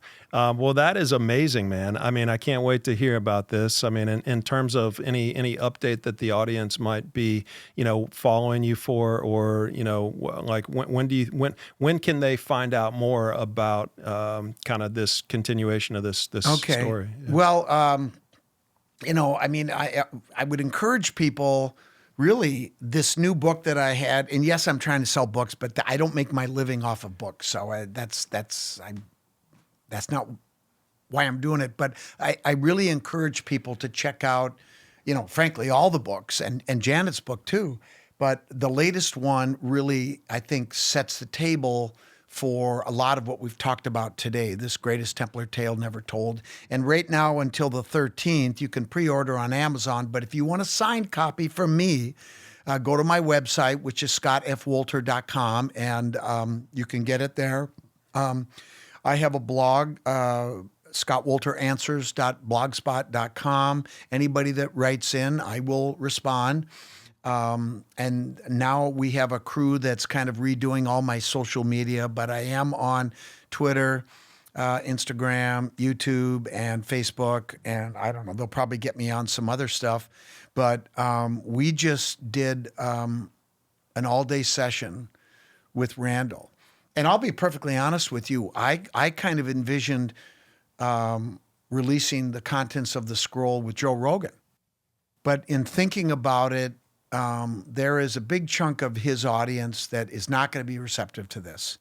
And, I don't know Joe. He seems like a great guy. And I know I'll get along with him because he's a baller, and so we'll get along great. But I want this to be done in the way it should be done. And again, this is not a knock on Joe. We just felt that might not be the most appropriate place, if we could even get on there. But I think Randall, we did it all with Randall, and he's a brother. That matters to me. He's a geologist. That matters, and he's a Minnesotan, and he's my friend. And now you're my friend, and I put you right up there with Randall. And so we recorded it. It's being edited right now. And I said, guys, I will tell you one more thing. I said, guys, we got to get this out as soon as possible, because there is something time dependent in the message, like very time dependent, like this year. Really? So can I ask, because Chris Bledsoe and a lot of other, nothing like. I know Chris. Yeah. Okay. But nothing like that. We're talking. I don't know I don't know what it's referring to. Okay. I know when though. Okay. Yeah. But his is like an Easter time period, but. Well, you're good. Interesting. Not quite that soon. Okay. Gotcha. Cool. Well, good. Yeah, fascinating, man. And I know you'll reveal it in due time, and this episode will be out a week from tomorrow. So, okay. We'll be perfect. Yeah, perfect. That's perfect. Yeah. And this is going to come, I suspect, right on the heels of that. Cool. So we're not going to sit here and drag it out. I don't want to drag it out. I'm dying to tell you and tell everybody, because it's important, and I will say this, in my humble opinion. I mean, as we sit here, there's all kinds of trouble happening in Minnesota. There's all kinds of trouble happening in our country, in the world. And we need to right the ship. We need to get things going in a better direction. And it's incredible that this has come to us now. You remember I talked about a document that was taken away in 1898, because what's in that message, and I've talked about this, so I'll tell you, that message talks about the duality of the Godhead, that male and female are equal, that